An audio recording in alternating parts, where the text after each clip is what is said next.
Because I had a situation where I had a woman, we were fuck buddies. And this was a chick who would, when she did come over, you know what I'm saying, for sex, she would do extra shit. You know what I'm saying? She would even bring me shit. She was the type of woman that would be willing to cook me a meal and take me out on her dime and all that other shit. You know what I'm saying? So when she hit me up and was complaining about the fact that, you know, you don't take me out, what's up with that? And I told her, point blank, that's not what we do. When I get horny, I call you up. If you're free, I step through.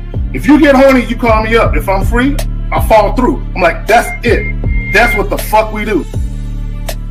Women don't get with guys as placeholders. Do you know how hard it is to get rid of a woman who actually likes you, who actually respects you, who actually loves you? Do you know how hard it is to get rid of that woman? And you're not talking about some hypergamy? This is real simple. The reason why women treat you like shit, the reason why women got an attitude with you, the reason why women fucking diss you and disrespect you is because they never liked, loved, or respected you in the first place. Your whole story is cap, bro.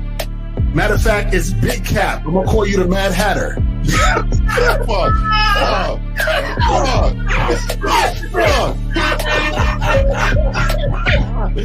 Fuck! I don't know why it would happen to me to lie. You guys didn't even know me. Why would I lie to you? Let's just say you did. You act like you've never had sex a day in your life, bro. What it is you're lying to yourself.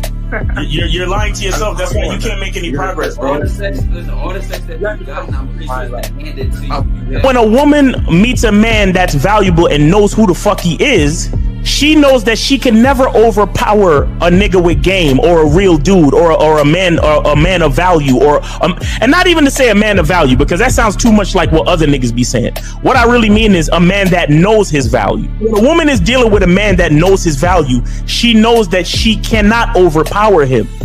So she ends up saying to herself, well, if I can't beat him, I gotta join him. But when a woman is in a room full of dudes that know they value, she knows that she has to submit. And if she don't submit, she got to get the fuck up out of the room. No matter what level she brings it to, how loud she get disrespectful or talks fast, you have to keep your cool. You have to keep it on your energy level. So if you want her to be submissive, you want her to be calmed down, you want her to bring it down a notch, you won't yell louder than her. Talk to her like this. Yo, I don't do that. I don't know if you talk to people like that, but that's not how you're gonna talk to me.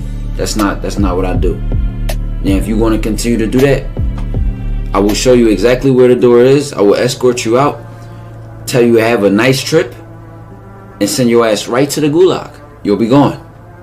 I don't tolerate that from people in my life. For all you surface dwellers out there and shit, how does it feel following all these motherfuckers on the other side of the streets talking about don't do shit?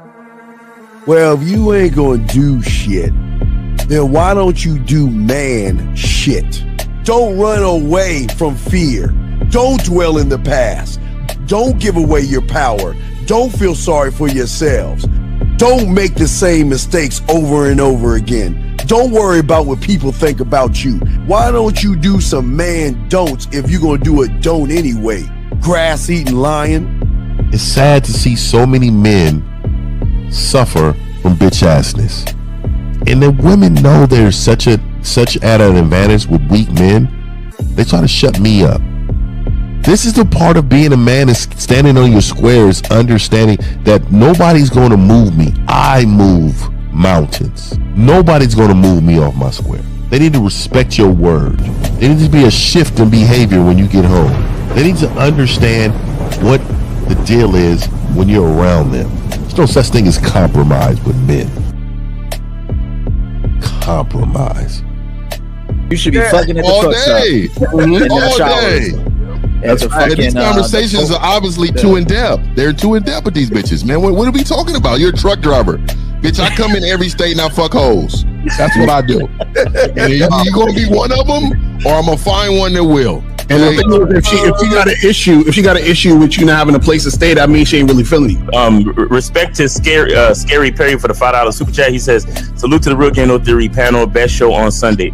I don't know what leaving pussy on the table means, because pussy's not valuable enough to be left on the table in the first place, in my opinion. Exactly. I'll have Christmas lights back there, and I'm fucking bitches under the light. The following program is rated MAN.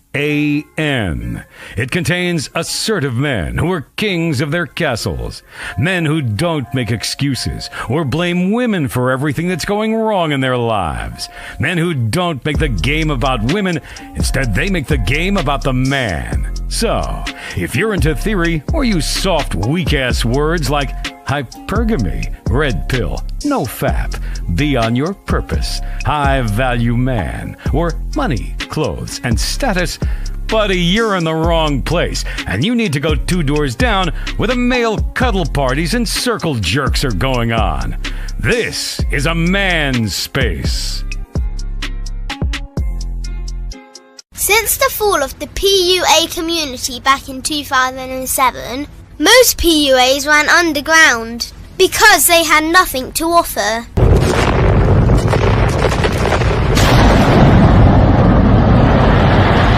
The content creator has become the hero today, dedicated to one single objective: to declaw and defang any person who listens. They decided to join forces to create a cult, and never giving those who listen a solution. It's all about clothes, cars and money, deception and manipulation, indirect game, going your own way.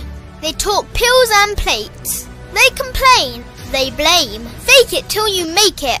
I just don't get it. A man doesn't need to lie to meet women. He just needs to learn how to spit flavour in her eyes and in her ears. Thanos broke down the game when he said, "As long as there are those who remember what was, there will always be those who cannot accept what can be." Even in darkness, a man can find light. Sometimes the world doesn't need a group of fake heroes teaching lies. Sometimes the world needs a group of anti-heroes to bring balance, order, and truth to the game. It's time to summon the authentic players of the game.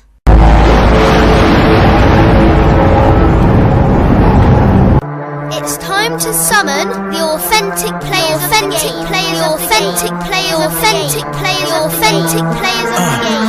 Let it be no confusion. This here is a movement, leveling up, real talk, ain't no illusion. Helping all the men see the light, that's right. Only bringing the truth, you can't deny, that's the vibe. We gon' bring you the insight, bring you the game plan. Show them we real men, we ain't never breaking. You know what I'm talking about, I know that you hear me. Yeah, this is real game, no theory. Let's go, real game, no theory. Here to make it happen, teach men how to be men. Now it's time to put in action. Taekwondo and K-Zagging, we got Miles in the building, Mr. 1950 and Steve the Dean Williams, Mr. Lucario and the anti-villains. We gotta keep it real, this ain't about hurt feelings. Speak the truth, gotta say it loud so you hear me. Real game, no theory. They don't want you to be who you destined to be. Real men are necessary, not accepting defeat. Talking the man mindset, and this is the time now. We will never fold, never fall off or bow down. Time to make it happen. We ain't even stressing. So many don't take accountability for their actions. I gotta say it louder if you don't really hear me. Speaking the truth, this is real game, no theory. Yo, we here. Shout out to everybody. What's poppin'? What's good? Yo, what's going on, peoples? What's poppin'? I don't know if my sound effects working or no. Y'all can't hear that shit, right? Yeah, no, I can hear it. Okay, now. Okay, yesterday it wasn't working. It was acting stupid. No, okay. So yeah, man. So we here. Shout out to everybody, man. So so let's get it. So what are we talking about today? What makes your presence so powerful? Right. Now, for those of you who don't know, 1950 and Steve, they're on assignment right now. Nah. We got beef. Fuck them niggas. we kicked them off the show. It's mad drama. You know what I'm saying? Like exactly. I start making think pieces and shit. Yeah, you know what I'm saying? Like real game, no theory exposed behind the scenes. You know, like there we go. So real quick, matter of fact, we got to keep the tradition up. So we got the bad boy of the dating game. What's going on with you? I'm chilling, man. Chilling. I'm chilling, man. You know what I'm saying? So, guys, make sure that you guys go to shoplocario.com, get all the books, audio programs, and video programs. Go to badboymembership.com, get that shit cracking. Let's go. Let's make it happen. Yeah. Yes, sir. Hey, look, and we got the motherfucking masculine identity man himself. What's up with you, man? Yes, sir. What's going on with y'all, man? Get the soap, hit that QR code and order your soap. And shout out to Danny P for the $9.99 super chat. He says, salute to the Game Kings, salute to the game, respect. Respect to the panel. Shout out to 1950. Shout out to Steve the Dean. And shout out to the chat, man. All of the moderators, Wicked Scorpion, Alexander Jackson, April MC, and everybody that's in here. Teresa, Red Jet Shell, man. We appreciate all of y'all. Cutie. Everybody appreciate y'all. And you know what? I am gonna be the honorary Steve the Dean. So shit. I'm a fucking hate on every nigga that call in like, yo, you ain't got no game and you can't fuck and you don't know what you're doing and you hate yourself. So shut the fuck up. There we go.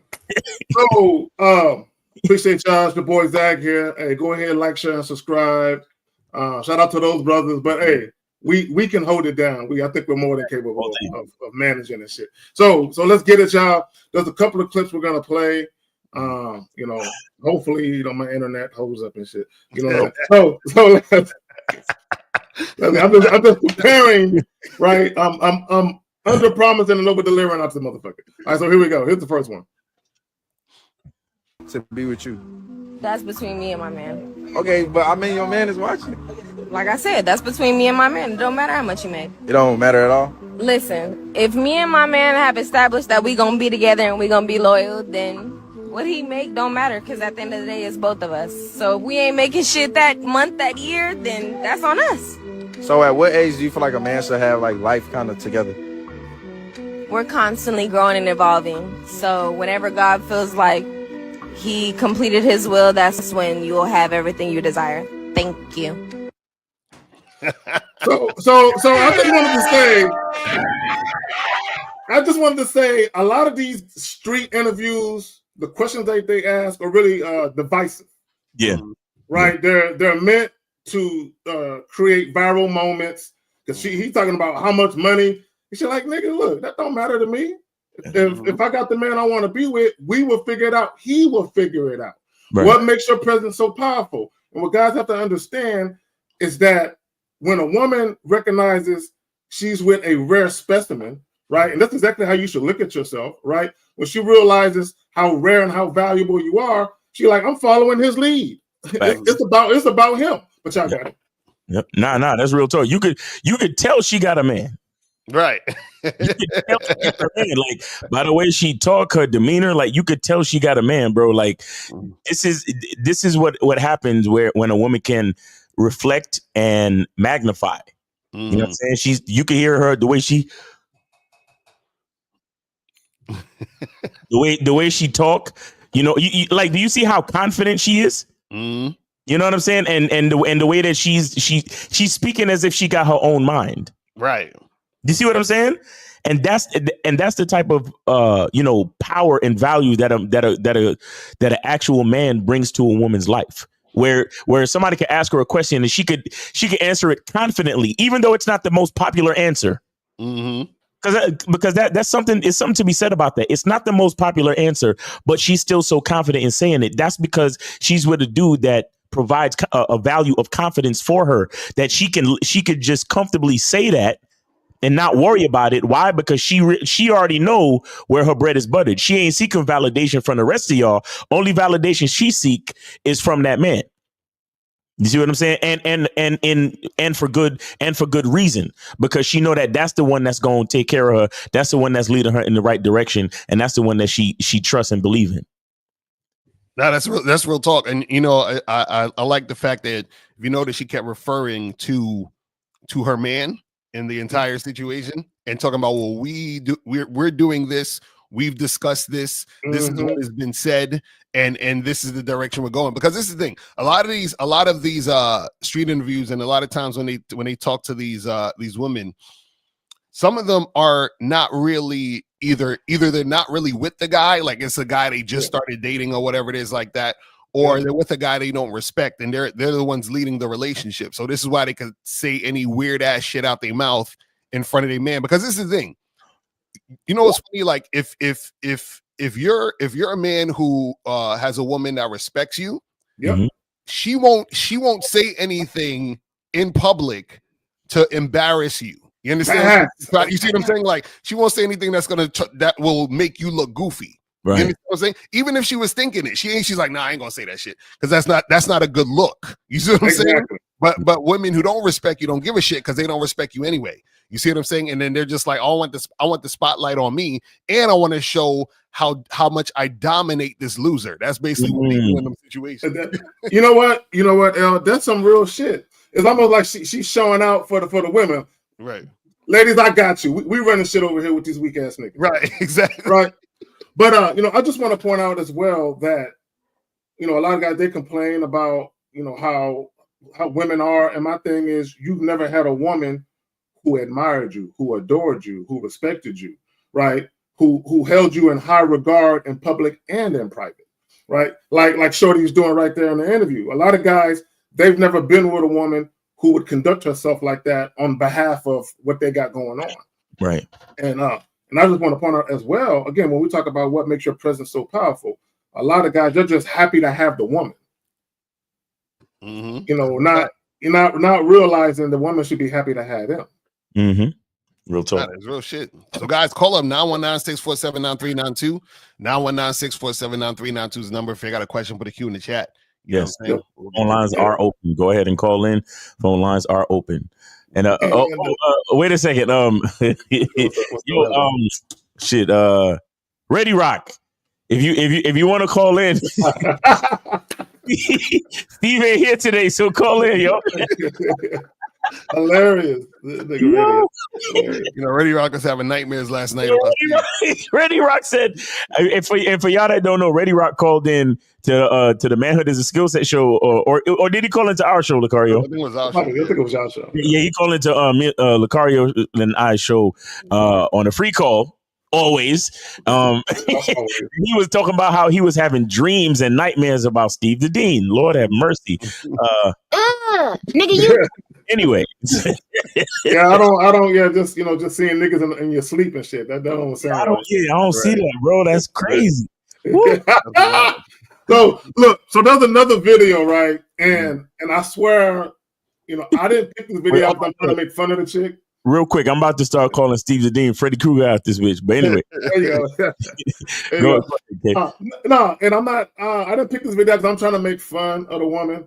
All right. That's because some guys didn't get it, right? We have the title, What Makes Your Presence So Powerful? And then the thumbnail, it talks about your absence. So I just want guys to see when you had a woman in your life who lost her spot, I just want people to see how women really act when they really give a fuck about you and they realize, damn. Right, here we go.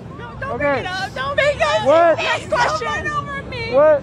He picked someone over me. I'm never gonna be beautiful. You're beautiful. I'm never gonna be good enough, and I'd rather God take me today than any other day. She's gonna be. You're beautiful. That's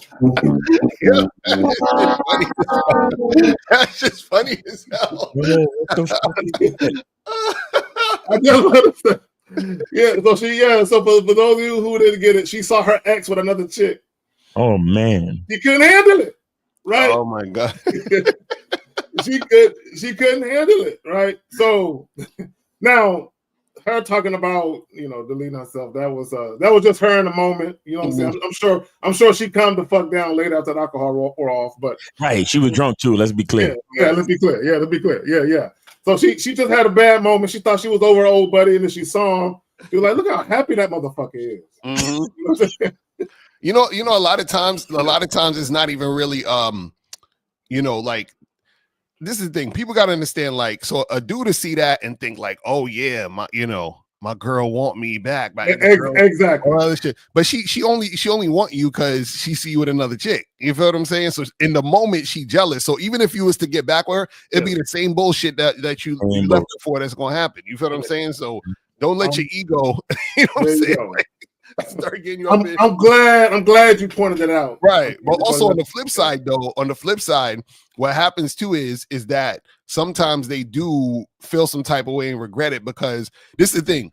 Women sometimes can get comfortable in a relationship and they think like, oh, this is whack or boring, or I want something new or whatever. Then y'all break up, and then she realized there ain't nothing out there for her. You understand? She realized niggas is just trying to dick her down and bounce, and now she want to go back to a nigga that actually cared about her. So also understand that is really just her realizing like, damn, I fucked up because I had a good thing.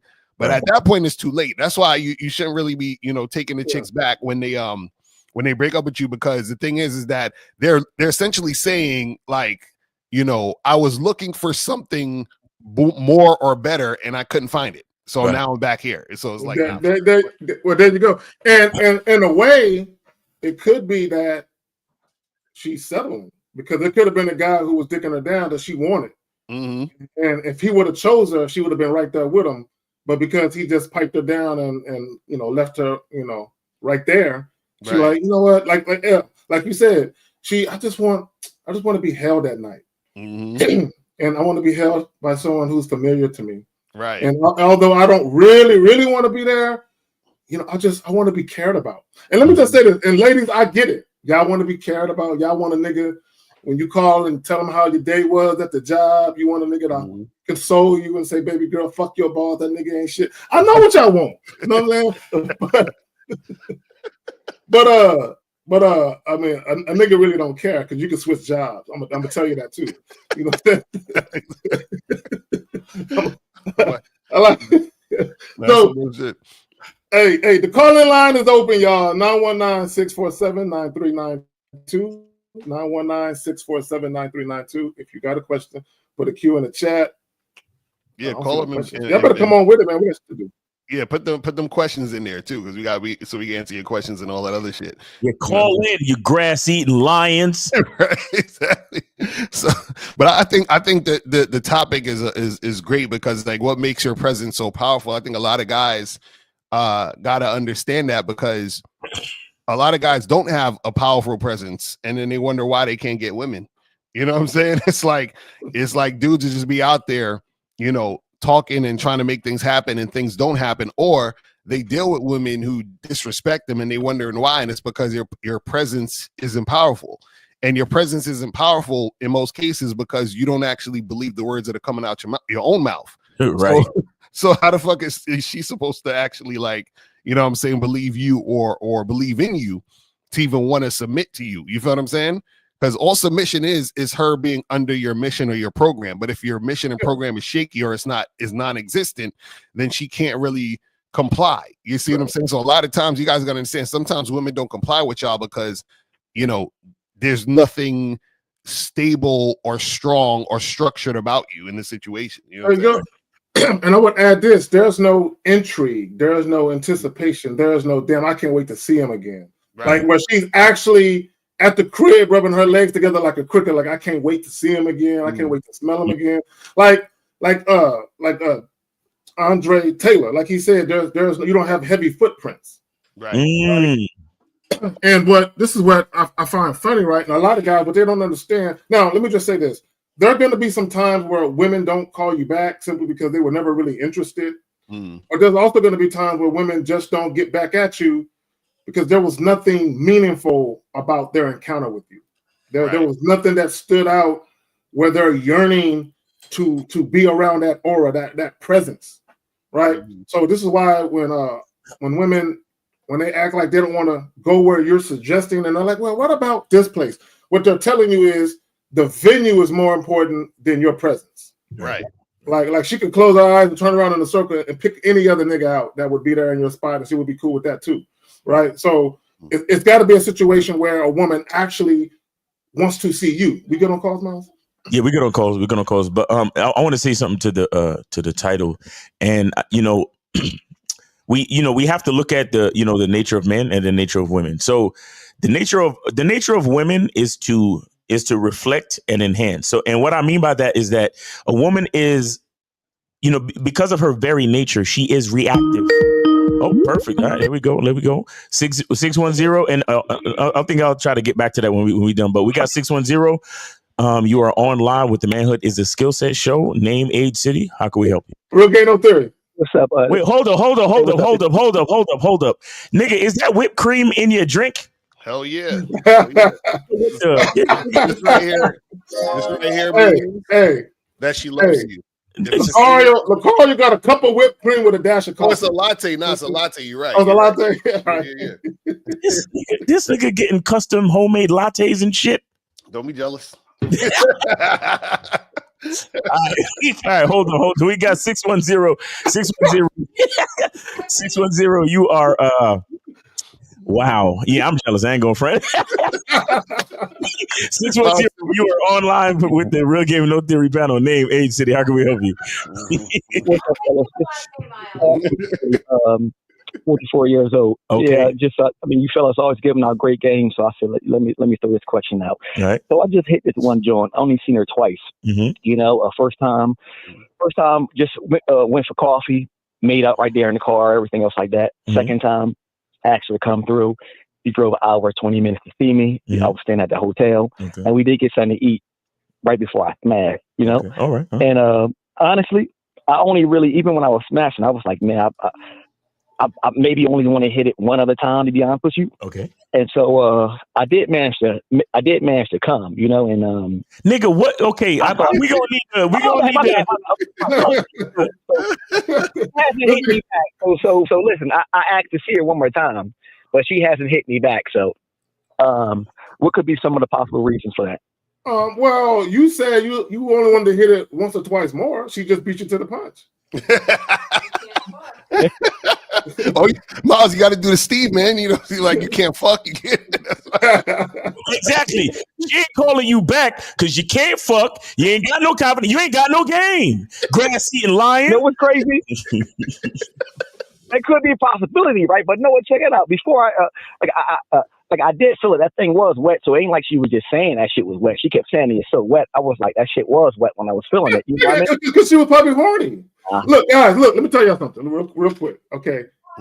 Don't let a woman's wetness get to your ego.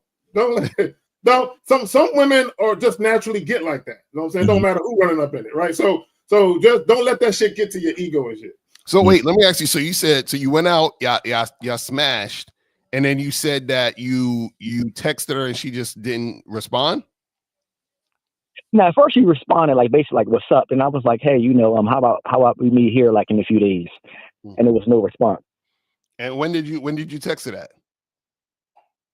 I texted her that yesterday morning. Yesterday morning, and so the whole day happened, and she didn't hit you back. She still haven't hit you back. Right. Okay. Yeah. So basically, usually a lot of times what happens in those situations is she's trying to look for her best option. So you're telling her, you told her you wanted to meet her when? What day you told her you wanted to meet her at? Next this coming Friday. Okay. So now what's happening is that she's trying to weigh out her options because she probably has some other dude who's probably trying to see her Friday. So she's trying to see, okay, is he going to hit me back first? Let me see what he says first, and then I'll get back to you. You see what I'm saying? So sometimes that's what women will do is, so let's say there's another guy she's talking to, and the guy say, yo, I might be free Friday. I'll hit you up and let you know. Right. So she don't want to tell you yes until he says it, until she knows whether it's happening with this guy. Do you see what I'm saying? So that could be a possibility too. But also sometimes she just ain't interested anymore. You understand what I'm saying? So right. So that could be it too. So let me ask you, so y'all went out and you said what did y'all do when y'all went out? I just went across the street at some restaurant, got some grub. So y'all went to go eat? Yeah. Right. Oh, King Dre said she probably was cheating on her dude. Yeah, that happens too. That's a fact. and smashed him real quick and went back to the other dude. That could be it too. She could be cheating too. But Cola, why do you care? Since you only wanted to hit it another time once or twice anyway. She wasn't. It sounded like she wasn't that important to you. So what's the point of caring? I'm gonna tell you why he caring. My ego, like what's up? Oh, your ego. I knew it. I knew it. Well, how you don't know she got hit by a bus? Right. I knew it. Yeah, right. Could be. No, caller. I knew it was your ego when you said that she told you it was wet. Because in your mind, you're like, well, if it got so wet for me, how come it ain't wet for me now? How come she don't want no more of this? You know what I mean? That's in your mind. That's what you're thinking. Y'all have to understand, right? That you're not the only guy that can make a pussy wet, bro. I'm sorry to tell you, bro. There's another guy who probably has a more masterful stroke game than you. You know what I'm saying? It's okay. Masterful stroke game. That's fact. The thing is this. The reason really don't matter at the end of the day. Like we're just telling you the reason so that you could kind of like understand. But at the end of the day, you know, either she gonna do it or she not. You understand what I'm saying? And there's a million reasons why she couldn't be doing it, but it doesn't matter the fact that she ain't. And if she wanted to, she would. You know what I'm saying? See, here it is, Cola. Right. You the issue, the main issue here when it comes to your masculine identity. See, you have to understand that masculine identity is not ego. But and here's why. Your ego, a lot of times, the reason why ego is not necessarily a bad thing, but ego can be if you let it, because a lot of times ego is dictated by the actions of other people. Do you understand? And what's happening right now is that you are letting how you felt about the interaction, you're letting how you feel about yourself be based on the actions of another person, the actions of the woman. Meaning, the fact that she's not hitting you back makes you think that there's something wrong with you. Right. Do you understand? Yeah. And so what that tells me is that your masculine identity is not actually established. Because if somebody could just, do something and then all of a sudden you start questioning yourself and who you are and your stroke game and the entire experience. Look, let me explain something to you. As a man, right? When you have experiences, and this is why we talk about gratitude all the time. Your experience is yours and yours alone. And what does that mean? That means your perception is yours and yours alone. When you allow people to alter your perception, now you're not a man anymore. Now you're behaving. Now you have feminine tendencies, right? Because now you're being reactive. Now you're not the trendsetter. You're not the leader. You're not the one responsible for your experience. You're allowing the woman to be responsible for your experience, because now that she didn't call you back, now you're questioning the whole thing. Right. I have a question. I have a question, and I'm dying for an honest answer. So the first date, you said you took it to coffee and y'all made out in the back of your car. Why did you up the date and go from coffee to dinner? What made you want to get something to eat? Oh, wait, he fed the bitch? Yeah, that's what I was about to ask him too. I didn't even catch that. And that was in the same day? Because this just because now when she was coming through, she just asked me if I ate, and I said no, I didn't eat because I was hungry too. So that was really it. That's why. What? Wait. Okay, see, when a woman asks me, have you eaten? Let me tell you what it means to me. She either about to bring me something to eat, or she about to take me out to eat, or make me something. That's what it means to me. What it meant to you was you fed her. She asked you, have you eaten, and you fed her? Right. Man, she the Jedi mind trick, and she ain't no Jedi. That's yeah. crazy. I mean, she was essentially saying like she ain't eat, like basically did I eat? So you know what I mean. So I was like, nah, I ain't eat yet. She fucking on an empty stomach, dog. What we doing? wait. So was this all in the same day?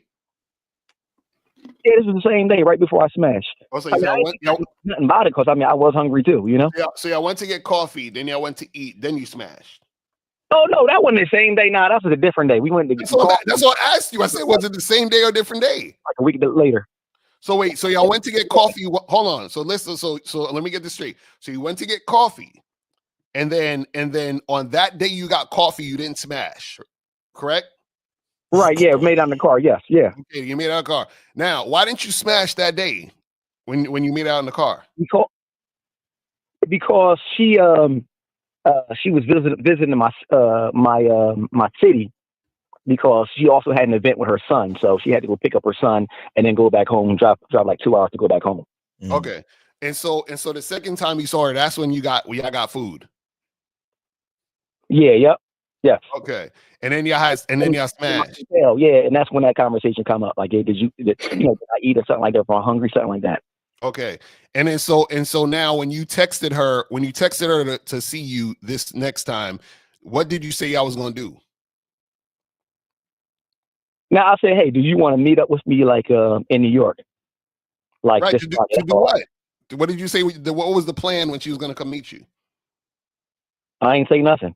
I just, hey, do you want to meet up with me? This Friday. No, she was out of town. She was getting some out of town dick. That's it. That's it, bro. She wasn't really stunting on you, bro, because you ain't even had no plan, and she still came through.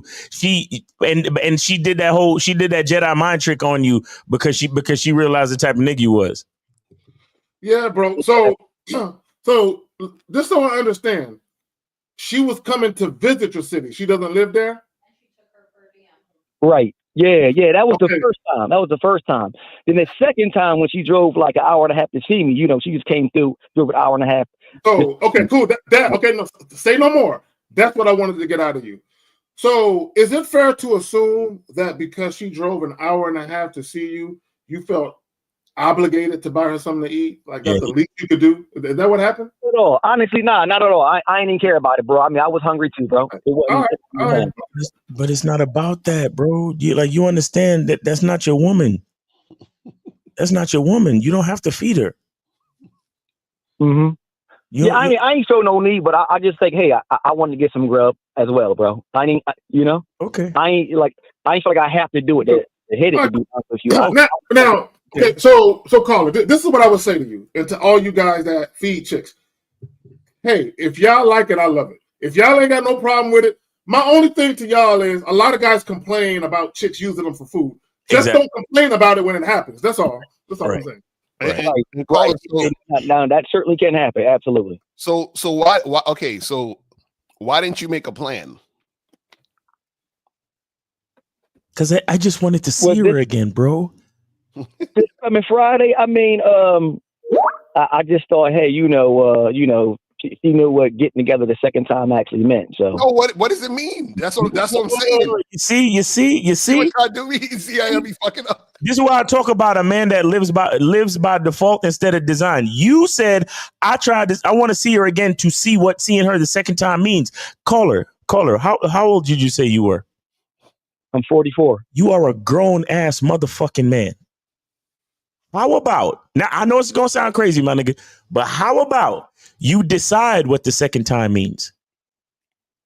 Mm-hmm. Right. That's what we're saying. Like what we're saying is you're feeling some type of way because she didn't respond back. But what is she responding back to? Ooh, right. That's how I know. That's how I know she drove an hour and a half and she was like, I might as well get some dick. and then after that, she's like, I'm done with him because he ain't even got no plan. But I just needed some quick dick. Like, because notice she had to make the plan for you about getting something to eat. Damn. Or this nigga getting clingy. And let me just say why. Right? Because he spend a day with her eating, you know what I'm saying? Probably had some appetizer and drinks and you nigga probably had a dessert after, right? So, but also when you I definitely getting clingy. Not with okay. Okay, but let me ask you this though. When you hit her up to see her the second time or the third time, what was your plan? Were you trying to have sex? Were you trying to take her out? What were you trying to do? Honestly, man, I was thinking, hey, I can hit it. I can go out, whatever, But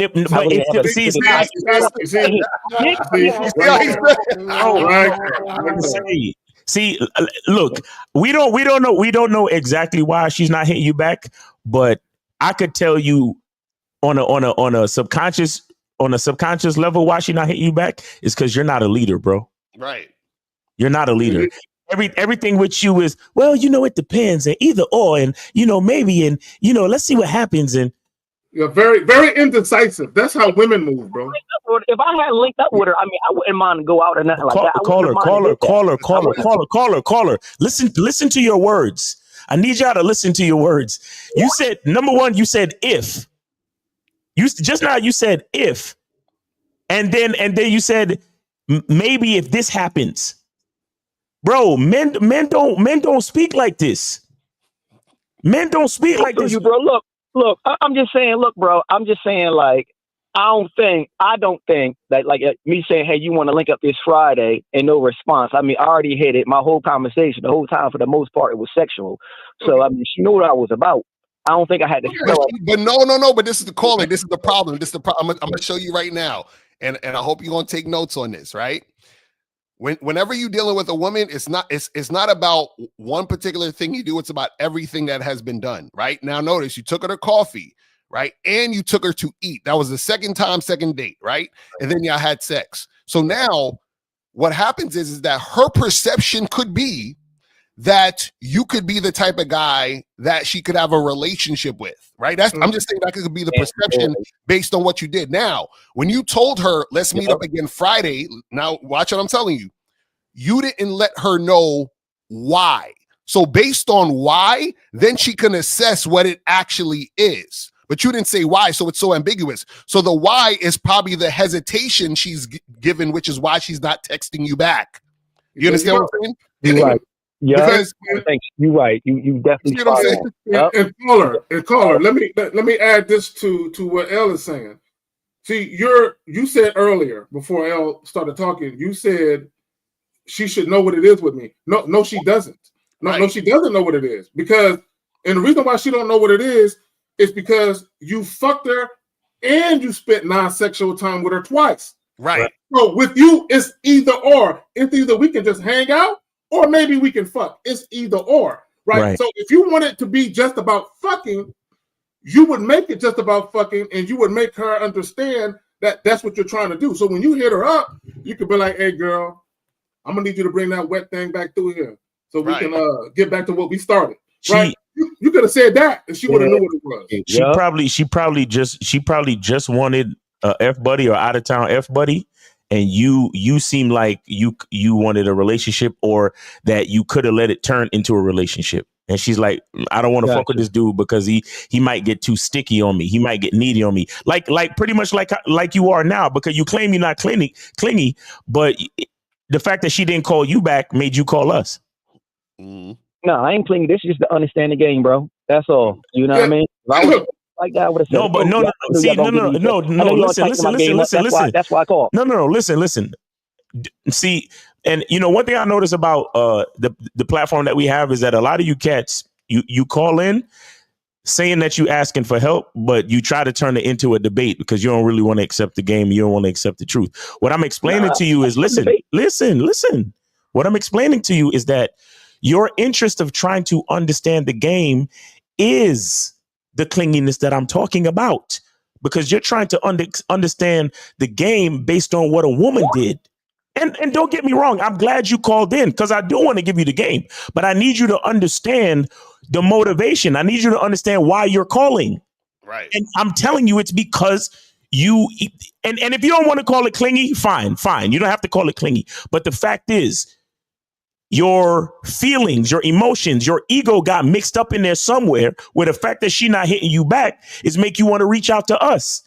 And what I'm saying is a nigga who's 100% cool with whatever went down is just going to go about his day and not even think about this bitch. You get what I'm saying? Right. Yeah, I feel you. All right. That's all I'm saying, bro. I ain't trying to put you down. You know what? Fuck that.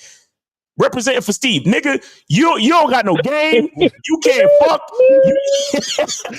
Shout out to King Dre. He said understanding the game is understanding that ain't no telling why she ain't called back. It don't even matter. She ain't on your program, and that's all right. Move on, bro's clingy. That's what we're saying. So what we're saying is this. This is the funny part. I remember Miles said this one time on the show, and it blew my mind. I was like, yo, that shit is real. He said the way that we know y'all don't have game is because you're calling in. And I was like, that's so true. Because if you had it, you wouldn't call in. So what we're saying is this: everything matters. So the thing is, a guy with game won't ask or care why she didn't call back. Right. That's what we're saying. So, and I want to expound upon what King Dre said. The fact that you called in asking about a bitch is clingy. Yeah. That in and of itself is clingy. See, a lot of y'all, when we talk about being needy or clingy, in your mind, you have what it would mean to be that from your perspective.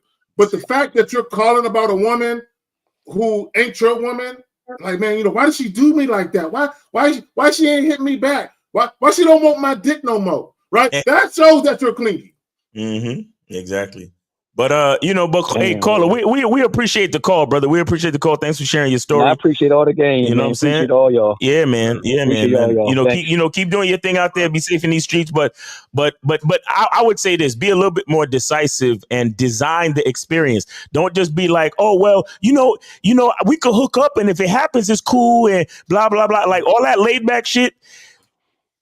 All that laid back shit is I know it seems like it might be a good thing to do, but here's the thing: be laid back as you tell her what to do.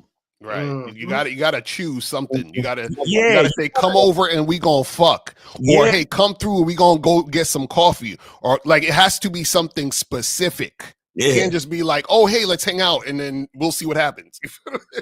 Let me tell you something. Sometimes y'all all right. You don't even understand this, bro. You even understand this. Sometimes just giving a woman details of the experience, like you got a date night coming up, or you setting the plans for a date, even with one of these chicks on the dating app or whatever it is, and you're listing the plans and you're giving details of what y'all gonna do, bro. That shit is like foreplay for women, especially the women that's really feeling you. It is, Miles. That's some real shit right there, Miles. Yeah, that gets, bro. Because remember, a woman, she's all about her emotions, and she's feeling you. So her emotions, coupled with imagination, coupled with anticipation, that's what's gonna get her. So when you say, hey, so what's up? What's going on? So listen, for Saturday night, I'm gonna pick you up. Then we're gonna do this, and check this out. I want you to wear this because I love how you look in that, and make sure you wear heels because that accentuates them sexy ass hips. Then we're gonna go here, then we're gonna do that, and then right around, by this time we're gonna be back at the crib, and then we're gonna do this, and then we're gonna start out with that. I'm gonna put on some music, and then you listen all this shit down to her, broad. And all she's doing is like, oh my God.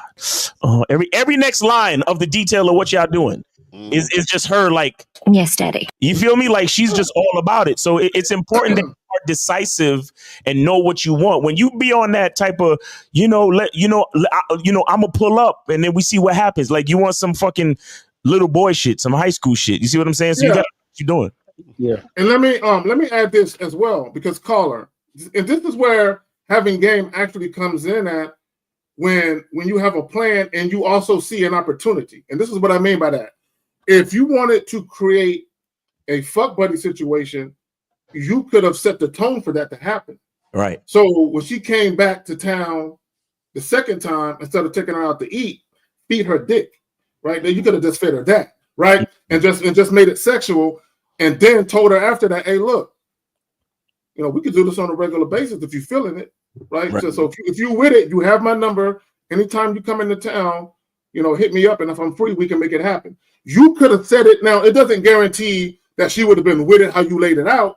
But if you wanted to establish that type of situation, you have to move like that. Mm-hmm. Right. Fact. See, your inability to be decisive and have a plan, and you being all over the place, like it don't matter what we do. I mean, as long as I see her, we'll figure it out when I see her. Right. In her mind, she like, I'm not really with all of this guesswork. I want a nigga that got a plan. So when I do come to town to visit my family, I know exactly what's expected of me if I'm going to see him. Right. All right, caller. Right. Yeah. Yep. Absolutely. All right, man. Absolutely. We appreciate the call. Thanks for calling in, sharing your story, brother. I appreciate y'all. All right, man. Take it easy. Thanks, all right. All right. So we got 646. You are on live with the Real Game No Theory panel. Name, age, city. How can we help you? Oh, you good, Sean. It's ready, right, Sean? I knew it. I knew this nigga. You know, just a matter of time, brother. You know. Oh shit. What's going on, Ready Rock? Speak your mind, Shine. Speak your mind, Shine. Listen, check this out, Shine. Nigga never, I never in my life told you I had a nightmare about Steve, son. Like, nah, son. If you want to quote me, son, don't misquote me. I never said I had a nightmare about it. I said I had listen. I said I had a beautiful dream about. It's even worse. Oh, that's even worse. That's even worse. You should have stuck with the nightmare. Wait, please. I need that quote once again. Can you repeat that? Can you repeat that, Ready Rock?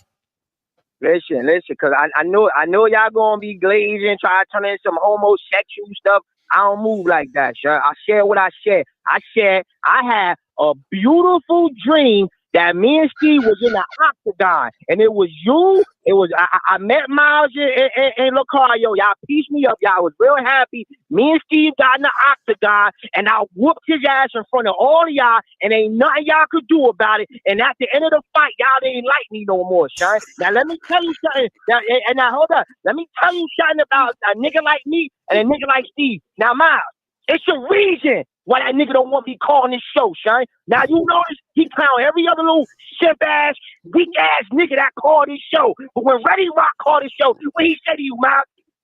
10, 9, 8. That nigga count down because you scared me, nigga. You understand me? Let me tell you something, Miles. If me and this nigga went to school together, you would have got me suspended.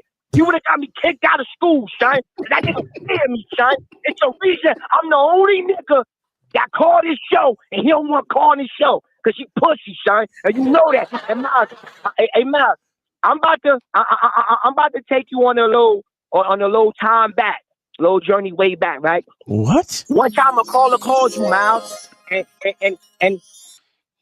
hold on. One time a caller called you, Miles, right? And you was telling him how you hold niggas accountable, right? Right. So the caller. You know what, Ready Rock? You know what, Ready Rock? 10, 9. You know what? I'm gonna get you the fuck up out of here, nigga. Get the fuck out of here, bitch ass nigga. Shut up, the D, nigga. Fuck are we doing? Fuck out of here, Ready Rock. You don't call in on Sundays, nigga. You can't fuck. You ain't got no game. And you hate yourself, young man. Fuck out of here. Let's go. Oh shit.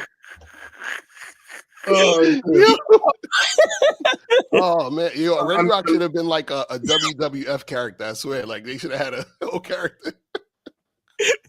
Like, yo, that would have been a good wrestling character. That's a fact. Ready Rock, Ready Rock, he woke up out of sleep, bro. Ready Rock thought he had a chance to flex just because Steve wasn't here today. Hey, Steve was here. Like Steve was here. Steve was here, nigga. I told y'all niggas I was gonna represent for Steve. Get that nigga the fuck out of here. Look, yo, guys, call in 919-647-9392, 919-647-9392. Here we go. All right, so we got 983. You are on live with the Real Game Military panel. Name, age, city. How can we help you? 983. Come on, man. Hey, what's going on, man? How y'all doing? Hey, what's going on, man? Chilling, man. I was wondering if you could maybe break it down real quick for me as to why it's important for a man to be selfish, even though it doesn't really sound good. So it sounds great. Yeah. What makes you think it doesn't sound good? Well, just in the fact that, what people say, what people say to be selfish. So, caller, let me ask you a question. If somebody pulled out a gun and was about to shoot you, do you know anybody personally that would jump in front of that bullet for you? No. That's why you should be selfish. Exactly. No. Right. And caller, let me get a little bit And you know, and there's a lot of stuff that we talk about on the Monday Night Masterclass on the Masculine Identity membership. So if you guys are not on the membership, please join the membership and be a part of the Monday Night Masterclass. Because we go in very heavy with the game, man. But let me explain something to you. Who in society depends on a man? Tell me. List the demographics in society that depends on a man. That depends on a man. Yeah. I mean, off top, man, I couldn't tell you a whole lot, but I mean, I would say it's a lot compared to what men do. You know. Yeah, that's what I'm saying. No. Of course, you're on the right track. Looking at what men do, right? Who depends on men? Who depends on a man, bro? Tell me. Well, it would be women. Okay, who else? Women and children. Okay, who else? Well, I mean, that's it. Other men. And the elderly and weak ass men. Mm-hmm. So it's basically everybody. So that's basically everybody. So in that list of people, who can a man at his apex, a man performing at optimal levels, who can that man actually depend on? Tell me. No one. Exactly. Right. This is what you motherfuckers don't see about your value as men. Notice what I said. A man at his apex, a man operating at 100%. He cannot depend on anyone because everyone is dependent on him. Mm-hmm. So why the fuck would I not be selfish? The reason why I have to be selfish is so I can continue to operate at optimal levels so I can help and serve everybody that's dependent on who? Me. Right. Yeah, so this is what a lot of people don't understand. Being a selfish man is actually beneficial to all up under your wing, bro. Exactly. Of course. Exactly. Because also too, the thing that you guys got to understand is that if you're not selfish, that depletes you, which means you're not of use to anyone. Mm-hmm. You understand? That's the ironic part. You think you're being selfless by, let me do all these things for all these people and disregard myself. Right. And then if you disregard yourself, what happens is you deplete yourself, which means you actually can't help other people. The only way you can help other people is to be selfish, because that's when you're at your most optimal. And then what happens is that a man understands that, hey, I'm the one that is able to help these people, because it's in your nature as a man to want to help. Yeah, but you're not going to want to do that if you're not fully being you. You feel what I'm saying? It's going to be difficult. Exactly. It's kind of like back in the day, you had people's great grandparents or great grandfather working 2 or 3 jobs. You know what I'm saying? Working themselves to death and shit. And he couldn't show up, you know what I'm saying, in every aspect of people's lives because he was working himself to death. So, and that's because someone told him that's what he had to do. And he wasn't being selfish. Because if he was being selfish, he would have lived longer. He would have been a better husband, a better father, you know what I'm saying? A better grandfather, in my opinion, right? So what guys got to understand is that society has told, young men to prioritize everybody but them, right? It's kind of like, there's a goofy ass saying on the internet where it says men sacrifice for their families. And what is that saying? Women sacrifice for themselves and men sacrifice for their families and shit. Yeah, I saw that. And I'm like, I agree with women. I'm sacrificing for myself too. What the fuck are we talking about? I don't think nobody should be sacrificing for people. Because my thing is, when it comes to your sense of well-being, your happiness, your joy, you're the only one who can grant that, really. Thanks. I got it. So, Cola, do you understand now or no? Oh yeah, I definitely do, man. It's just like I was thinking that, but it's just I didn't really know if, you know what I'm saying, I was being too selfish, like, because you can go overboard, like where you're like too selfish. No. Caller. The term selfish when it's referring to a man, that was created by women. I need you to understand that. And the reason why women would call a man selfish is because they couldn't have their way. Can you buy me this? No, you're selfish. Right? After you fuck her, she want to spend the night. No, you got to go home. I just met you. You're selfish. You know what I'm saying? Right. Hey, hey, girl, look, this is what we're going to be doing tonight. Look, meet me at this bar. You can't take me out to eat. You're not concerned with me being hungry. No, eat before you get there. You're selfish. Right. You know what I'm saying? What's going overboard? Give us an example of overboard. Right. Yeah. Give us an example of what you mean when you say you could take selfishness overboard. Well, like, okay, not like, okay, let's say you're at work, right? And you're pretty selfish, right? And all you care about is you and your hours. But let's say the company wants you to, I don't know, they want you to do extra shit at your job. And you're like, I'm just focused on myself. You know, it's like, could being selfish hinder you in a professional setting when maybe they want more out of you when it comes But you didn't, wait. But you didn't actually give, I mean, what do you mean? Working extra hours or what do you mean? Yeah, because aren't they going to pay you for the extra hours? Mm-hmm. Well, I'm not saying extra hours. I'm saying like, let's just say the company wants you to focus on more things, or like it could be, just anything. You name anything. Being talking about job duties, giving you extra job duties or something? What do you mean? Well, if they're giving you more responsibilities at the job, then that means they're gonna have to pay you more. Correct? Yeah, that's true. But like, what if they didn't? Like, I didn't agree to that when I was hired. It kind of just, they found out, well, actually, the owner, he doesn't like how much I'm getting paid. I'm getting paid more than any and everybody. So now all of a sudden, well, they expect more out of me when I didn't agree to that. All of a sudden, well, no. See, these are not good examples, because now what we're looking at now is you're working for a company that is mismanaging its salary, its salary dynamics and shit like that. Like, that don't got nothing to do with you.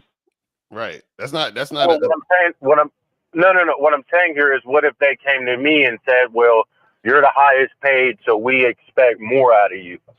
You know what I'm saying? Even though when I was initially hired, I was hired just like everybody else. It was just at a higher pay rate. And so you're saying that if you say, I don't want to do it, that's selfish? No, I'm saying, would it be selfish of me to go, I didn't agree to that when I was hired. I'm focused on myself. I'm focused on my work. No. Listen, bro. Listen.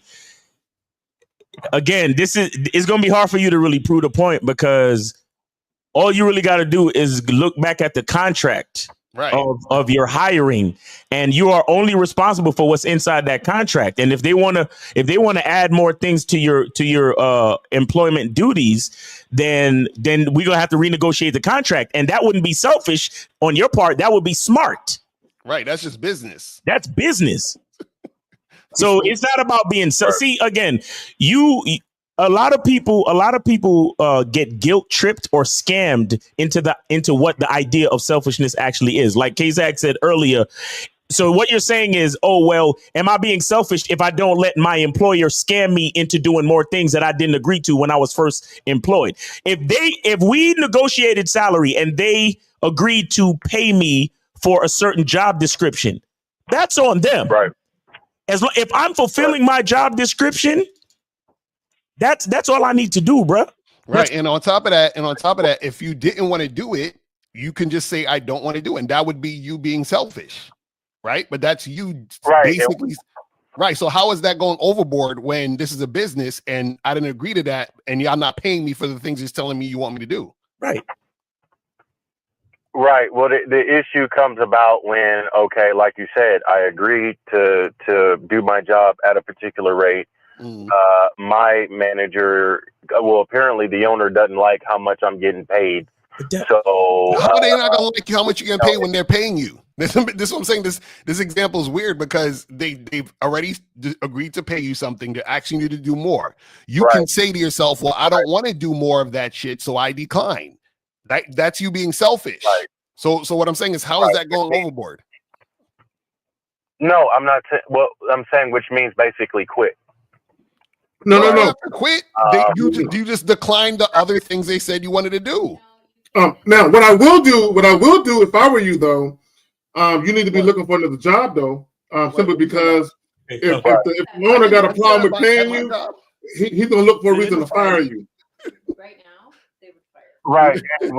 That's basically what they're doing. You know, my manager was like, well, everything you do is going to be under a microscope, and well, you're the highest paid guy, so we expect more out of you. They're trying to fire you, bro. You know, and I'm like, okay, yeah, basically that's what that means. Hey, caller, look, let me tell you something. Keep a documentation of everything. If I were you, what I would do, if you can, is record what you can record, right, within reason, right? Because there might be some things that might not be admissible in court if you got to sue. But yeah, they're going to try and fire you. So that's probably what it is. Like they're trying to set you up to get fired. But this is the thing. Either way, right? If you don't want to do this shit, don't do this shit and just get fired. I agree. You understand what I'm saying? Like basically what we're talking about when we talk about selfishness is you being able to make the decisions that work best for you. You understand what I'm saying? Because if you end up doing that decision at work and then you're not happy about the situation, then you're not going to be good to anybody in the situation because you're not happy doing what the fuck you did. And that happened because you were trying to quote unquote not be selfish. Right. You see what I'm saying? Right. It's a weird situation, and I don't like none of it. So yeah, like I said, I noticed my manager, he was starting to do some BS. He was starting to do some shit that I didn't like. On the same he was told, okay, caller, look, this is what's happening.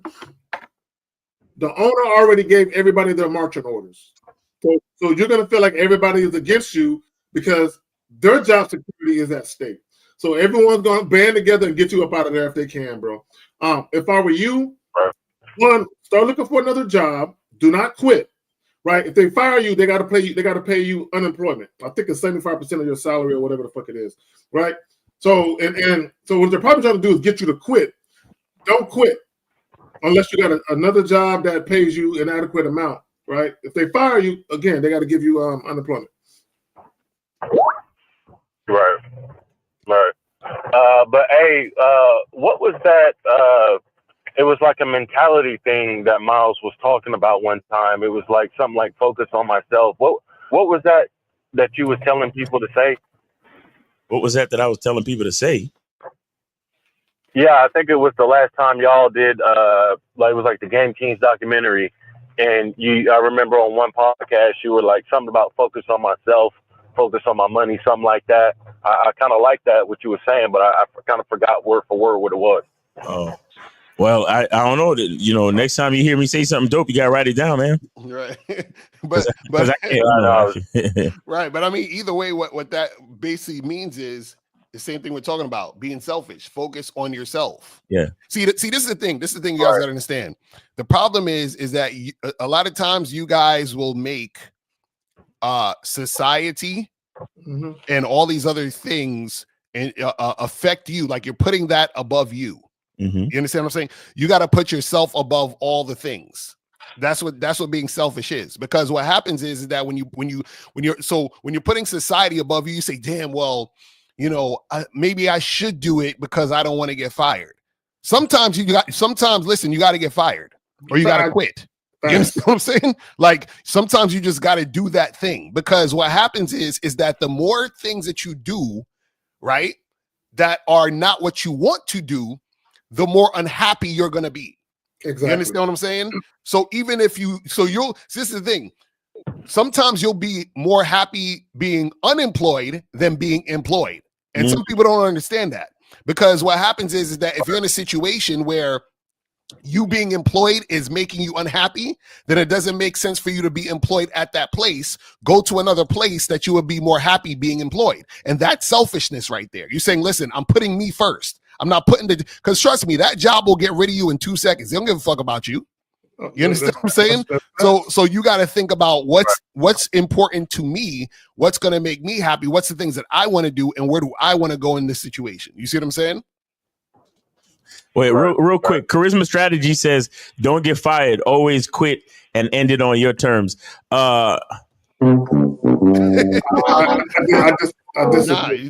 See, here's what I say. You got to be strategic about all things. If you know it makes sense for you to quit, then quit. Right. However, strategically speaking, based on the rules of employment in the basically in the United States, it may make more sense for you to get fired so you can qualify for unemployment, bro. Right. Exactly. You understand what I'm saying? So you got to be strategic about everything. So don't just be in your feelings or try to prove a point to your boss and all that other shit, because ain't no points gonna be proven. As soon as you leave, they're gonna forget about you. Right. And all the lessons that you tried to teach. No. I didn't say get. No. Hold on. You're putting words in my mouth. I didn't say purposely get fired.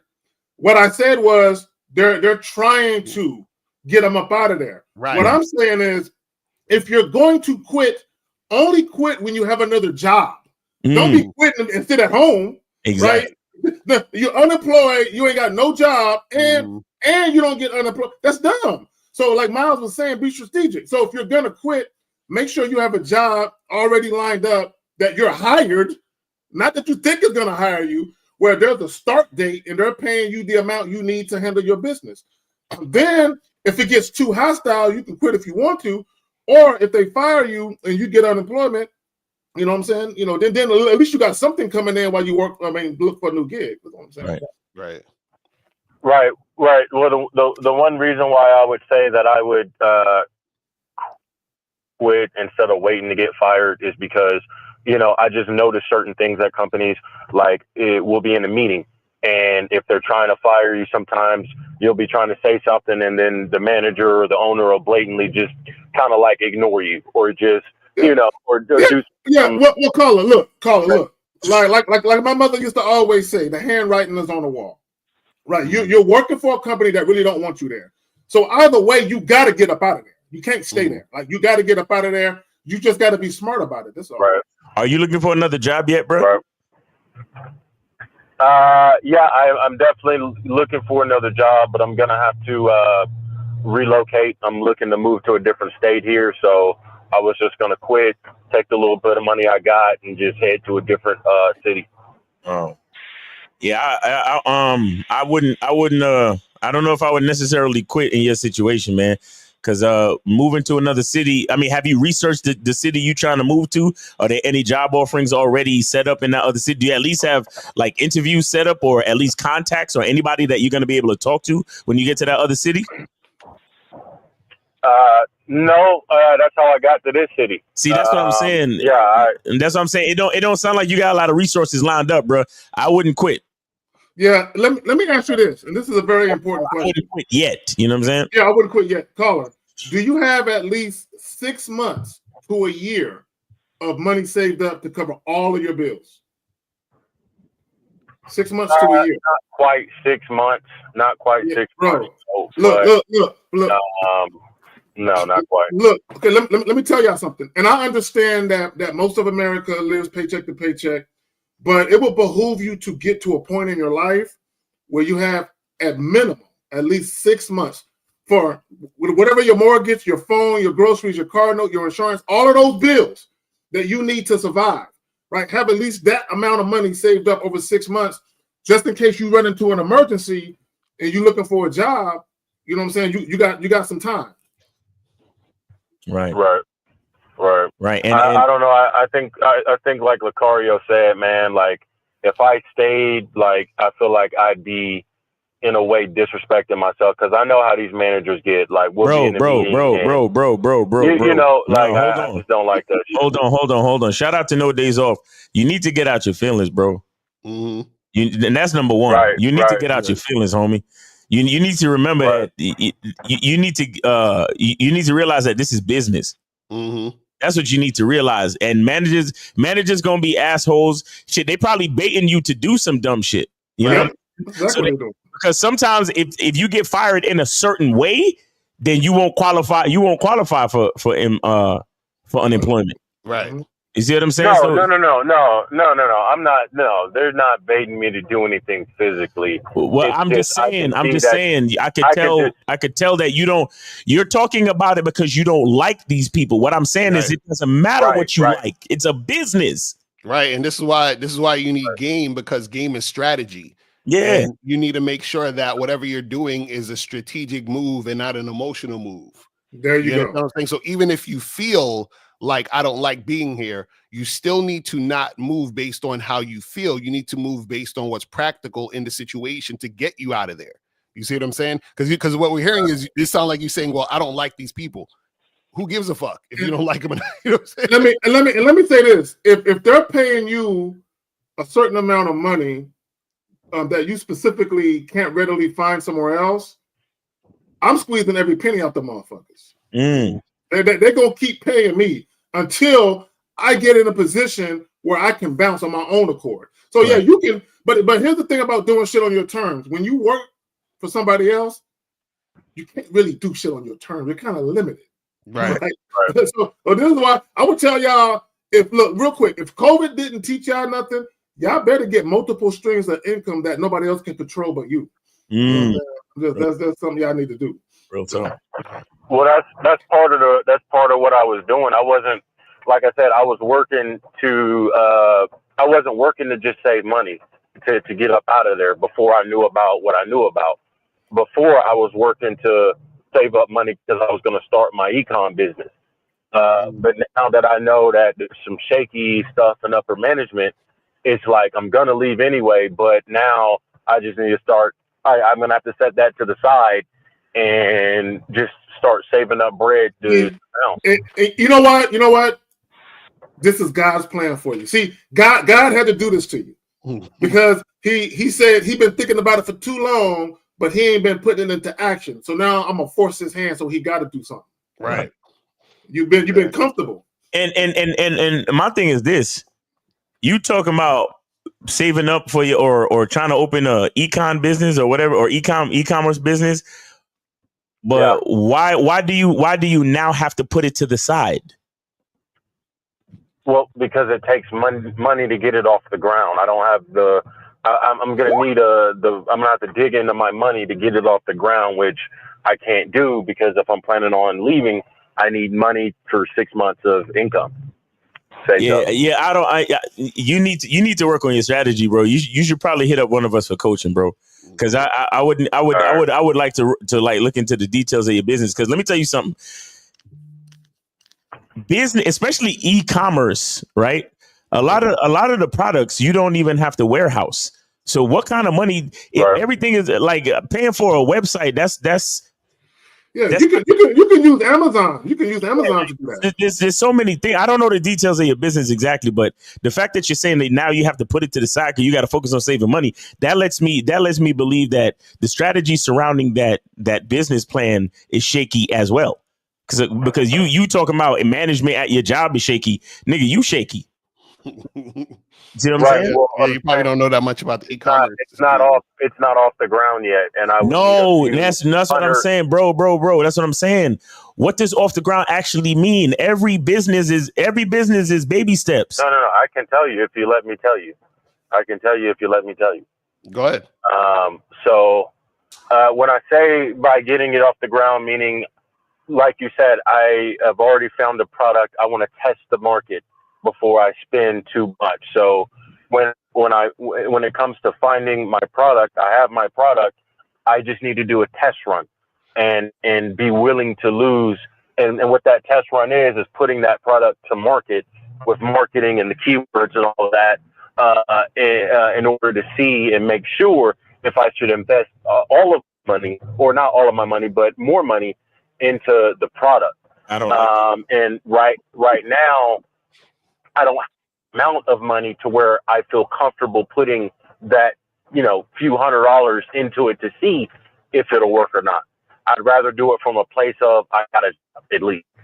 Yeah, I don't like. Is it a physical product or a digital product? No, it's a physical product. Okay, something that you have to create by hand? No, talk to suppliers. Okay, so that means that a person, all they need to do is go to the site, pay for it, and then the supplier creates it and sends it to the person, right? Correct. Right. So then that only really take a lot of money. That's what I'm trying to tell you. It should. Yeah, caller, you can do business with Amazon. Caller, hold on real quick. Amazon does business with affiliates, bro. Third party shipping. You know that, right? Yeah. I know. Yeah, I've already read up on all this. I know that. All right. All right. Well, listen, man. Hit us up on the back end, bro. All right, caller. Hey, we appreciate you, man. All right, man. Thank you. I'll hold it down. All right, be safe out there. Good luck to you. All right. Okay, go ahead, man. No, I was just saying. I think somebody just called. Y'all could call back. I think it was 929. Go ahead and call back. I think you got disconnected or hung up. But 929, call back. 929. Go ahead and call back. Go ahead. No, I just wanted to say, guys. There we go. Let's do it. Okay. All right, 929. You are on live with the Real Game No Theory panel. Name, age, city. How can we help you? Hey, how you doing? Good afternoon. How's it going? Good afternoon. What's going on with you, man? Name, age, city. What's up? My name is Porsche. I'm from New York City, and yeah. How old are you? I'm 27. 27? I just turned 27 this month. Okay. All right. Cool. Go ahead, bro. What's your question? Are we live right now? Yeah. Oh shit! All right, because I muted you guys. I wasn't sure. Oh, okay. So yeah, I just need some advice for like entrepreneurship because I'm running a couple companies by myself. I started, and big up to the last call. I definitely I feel like I kind of took that risk and just found out what my best products were, and I'm just promoting those. Like any advice you can say. So what's your product? So we got the best coconut water in New York City. We got herbal tea that's good for your immune system, your lungs. It's good for lowering blood pressure. Also good for focus and like getting rid of anxiety, depression, stuff like that. You can probably develop from being in very fast-paced environments or certain things. So it's just I'm promoting health and wellness. That's one of the companies. And I also do marketing services at the other company. I print posters, business cards, banners, stuff like that. So caller, I have a quick question because I know you know that Miles and Lucario, they do the Media Monday joints. Do you have a commercial spot or a video clip for your products? Because you could have it played on a Monday joint. Oh, you guys do promo? Yeah, we do promo on Mondays. Yep. How much is the promo usually go for? It's you send $50 and we promote whatever you got, especially if you got a video or it's mainly for music, but you can still promote anything you want, any product you want. Okay, because I also write music as well. Oh shit, this nigga's doing everything. So what do you really I don't know trying if it's to do? the Caribbean in me, but I don't know what it is, bro. I just So how are you marketing your stuff though? How are you marketing your stuff? Honestly, I print my own flyers. I put them up outside. I put up. I go to store to store, storefront to storefront in New York City. And I let them know I can do like lighting for their storefront. I can do vinyls, different stuff like that. And that's honestly how I got my biggest clients. I feel like just taking that risk and just saying even if I don't see nobody there, the sales are just going and talking to people. I feel like so I got to just. But I feel like having a coach is probably where I'm missing because I feel I know what I need to do. I just feel like it's the environment or the people I'm around. I'm asking for advice, so I just feel like I gotta ask or talk to people that maybe I can learn from or grow with. So you got a website? Not just for myself, for others as well. So you got a website? I have a couple websites. Yes, sir. No, I'm saying a website for the products that you saw that you just described. Yes. I have websites for every, I have about 3 websites and they're all for different types of products. So one's the health and wellness, one's tourism, and one is marketing services. Okay, so how do you get people to your website? Promoting. So when it comes to the health and wellness more local. I do ship out in the U.S. I could ship over other countries if they. But caller, what you're not understanding what Lucario was saying.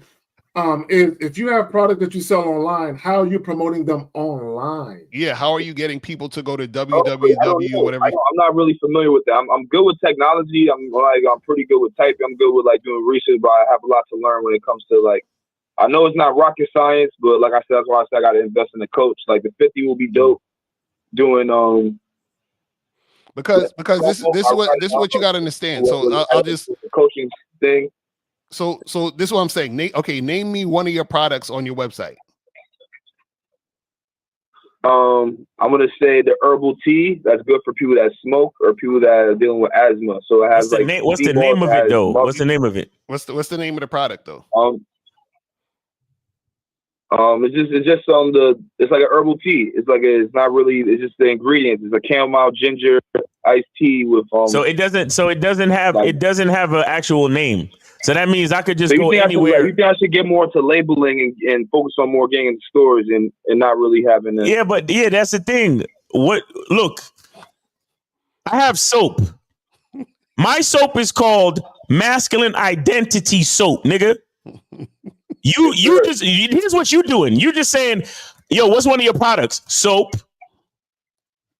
Right. You see what I'm saying? What makes your chamomile? I can get chamomile tea from anywhere. I can get lavender tea from anywhere. I can get fucking black tea from anywhere. I can get green tea from anywhere. Why should I come to you? It's the why. It's about the why. Fact. And on top of that, you're not even differentiating it with the label.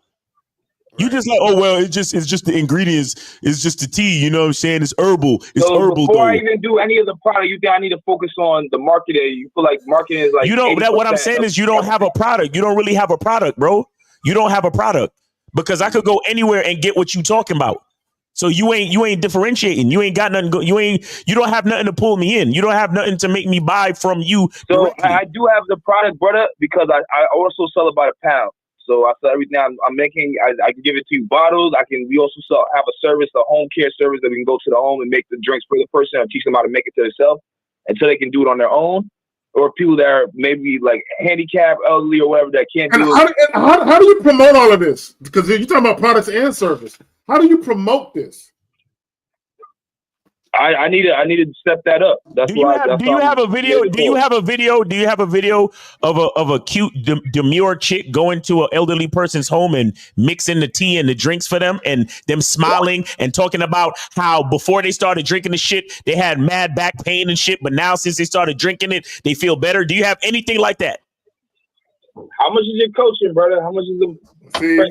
See, you ain't ready. You ain't ready for prosperity, brother. Listen. Go to masculineidentity.com and book yourself a consultation if you really want to have a discussion, bro. Because what's the pricing starting with, brother? No. Go to the website. You'll see it. It don't take that long for you to see the price. I don't really discuss pricing on the lives. You got to go to the website because I want you to see everything. I want you to see it. So go to my website because I don't pay for my website for nothing. I see somebody in the comments saying reselling. It is majority companies, even to the fashion brands, that Louis, Gucci. Hey, wait. We don't need to do that. Hey, get off your get off your soapbox. Get off your soapbox. You don't need to justify nothing to nobody in the chat. Be quiet. Right, I'm telling you, if you want some coaching, holla, go to masculineidentity.com, set up a consultation, and we can talk. I want to support your brand too, especially if it's black owned. I want to definitely support. Hey, please, it'll be the best soap. It'll be the best soap you ever buy in your life, honestly.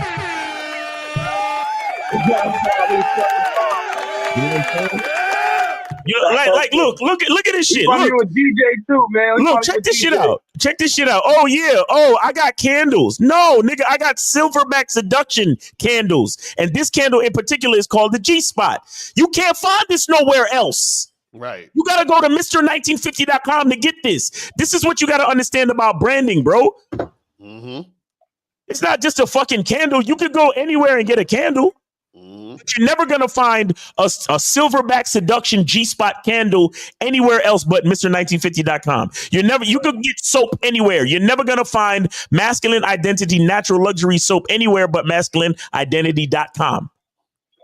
It's exclusive. It's about being exclusive with it. See, a lot of people look. A lot of people out there.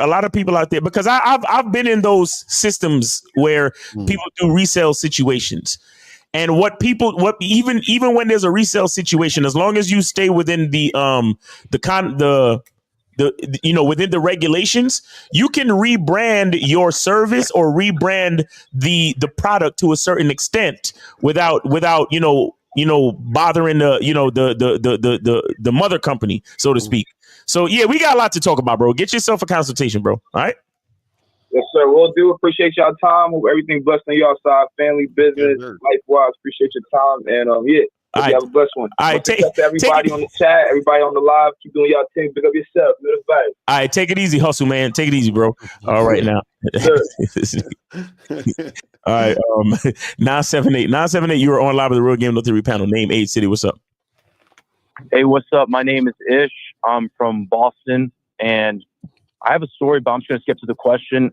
Basically, how do you deal with a woman who is feeling insecure even after you tell them that you're not talking to other women, but she still feels insecure? Okay. Well, hold on, real quick, goddammit. Okay, is this Ish from the Pineapple Reaction Show? Yes. Okay, Ish. Is this your girlfriend? Yes. How long has she been your girlfriend? It's been 7 months. Okay, so whose idea was it to be exclusive? Yours or hers? It was, well, at first, I didn't want to be exclusive, but then after 2 months, I wanted to be exclusive. So yeah. Hold on. So I'm just assuming, I'm gonna go out on a wild limb with this one. I'm gonna assume that when she first talked to you about being exclusive, that you kind of fought it, like, nah, I really don't want to do that. Am I assuming that happened? Yes. And then one day you said, you know what? After thinking about it and realizing that you're so special, you're one of a kind, I think I'm just gonna be with you. How did that happen? When you reverse your stance? Because right now, that's your problem. The fact that you reversed your stance is why you're having the issue. But y'all got it. And an indecisive man is an insecure man, which makes the woman insecure. Yep. So how long did you guys know each other for? For a year. So you knew her for a year, and then after that year, y'all started dating, or y'all started being boyfriend and girlfriend for 7 months. So you known her for a year and 7 months. Is that what you're saying? No. Like a year I've known her, but like right away, like after a week, she didn't want me to talk to other girls, and I told her that I want to talk to other girls, and you could see other guys. And then like 2 months after talking to her, then eventually I said that I think we should be exclusive. So after like 3 months, you was exclusive with her? Yeah. Okay. See, so caller, were you exclusive because she kept browbeating you, or were you exclusive because you didn't want to fucking with no guys? Tell the truth. I was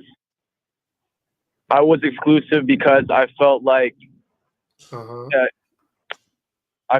was kind of like unhappy about the situation, and it was kind of ruining the experience. And you was trying to make her happy, correct? Well, yeah, because every time she would be like, because happy wife, happy life, correct?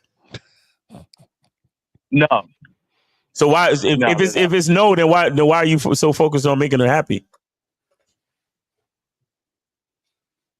Well, yeah, you're right. This is what happens when you're not selfish. You know what I'm saying? This is what happens because now you make moves based on her. So you're saying that now she's telling you she's upset because she thinks you're fucking with other women? Is that's what's the issue? Yeah, just yesterday, I was calling her to talk to her, and she said I felt bad, and then I was like, why? And she said this one girl that I'm following on Instagram, and she's scared that I'm talking to her. You see, you gotta leave her alone. You gotta leave her alone. You see, you guys, you call in, you can't fuck, your bitch don't respect you. You know what, caller? I got a question for you, big guy. Who on this panel is your coach? None of you. So you want to come over here and act like you understand something about game, but you're not a student of the game. Grass eating lion. I'm serious though. Shout out to C, but I'm dead fucking serious. You think just because you got yourself a little girlfriend that's probably fucking another dude that you got game? You ain't got no fucking game, grass eating lion. And another question: why do you hate yourself so much, young man? Huh? Tell me that. Tell me that, big guy. I don't. Tell me that, big dog. I don't. Okay, no, is. Okay, so here's the problem. Here's the problem. Number one, and I've talked about this so many times. Y'all men allow women to obligate y'all to monogamy and to sexual exclusivity.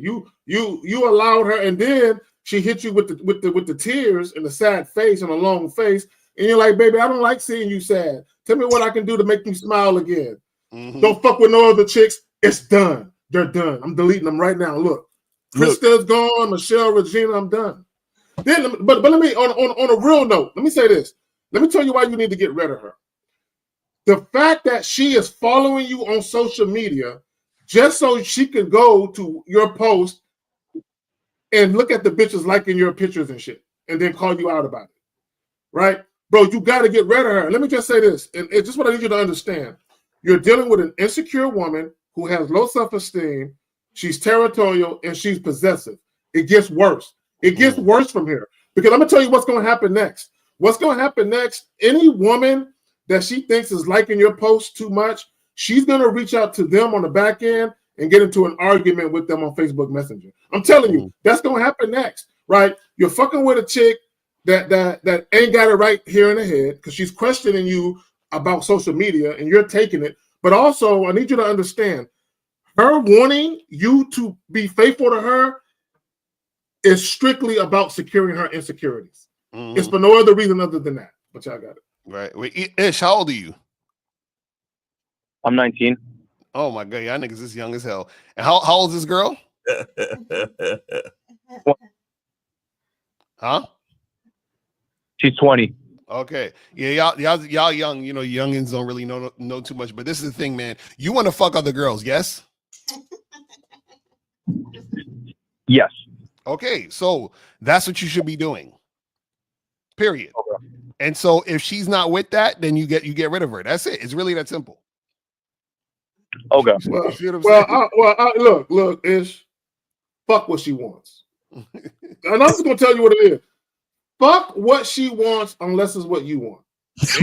Oh, I forgot to call him a loser. And you're a fucking loser. You understand? You call the show trying to get a seat at the winner's table, but you can't. You know why? Because you can't fuck. And you ain't got no game. Grass-eating lion.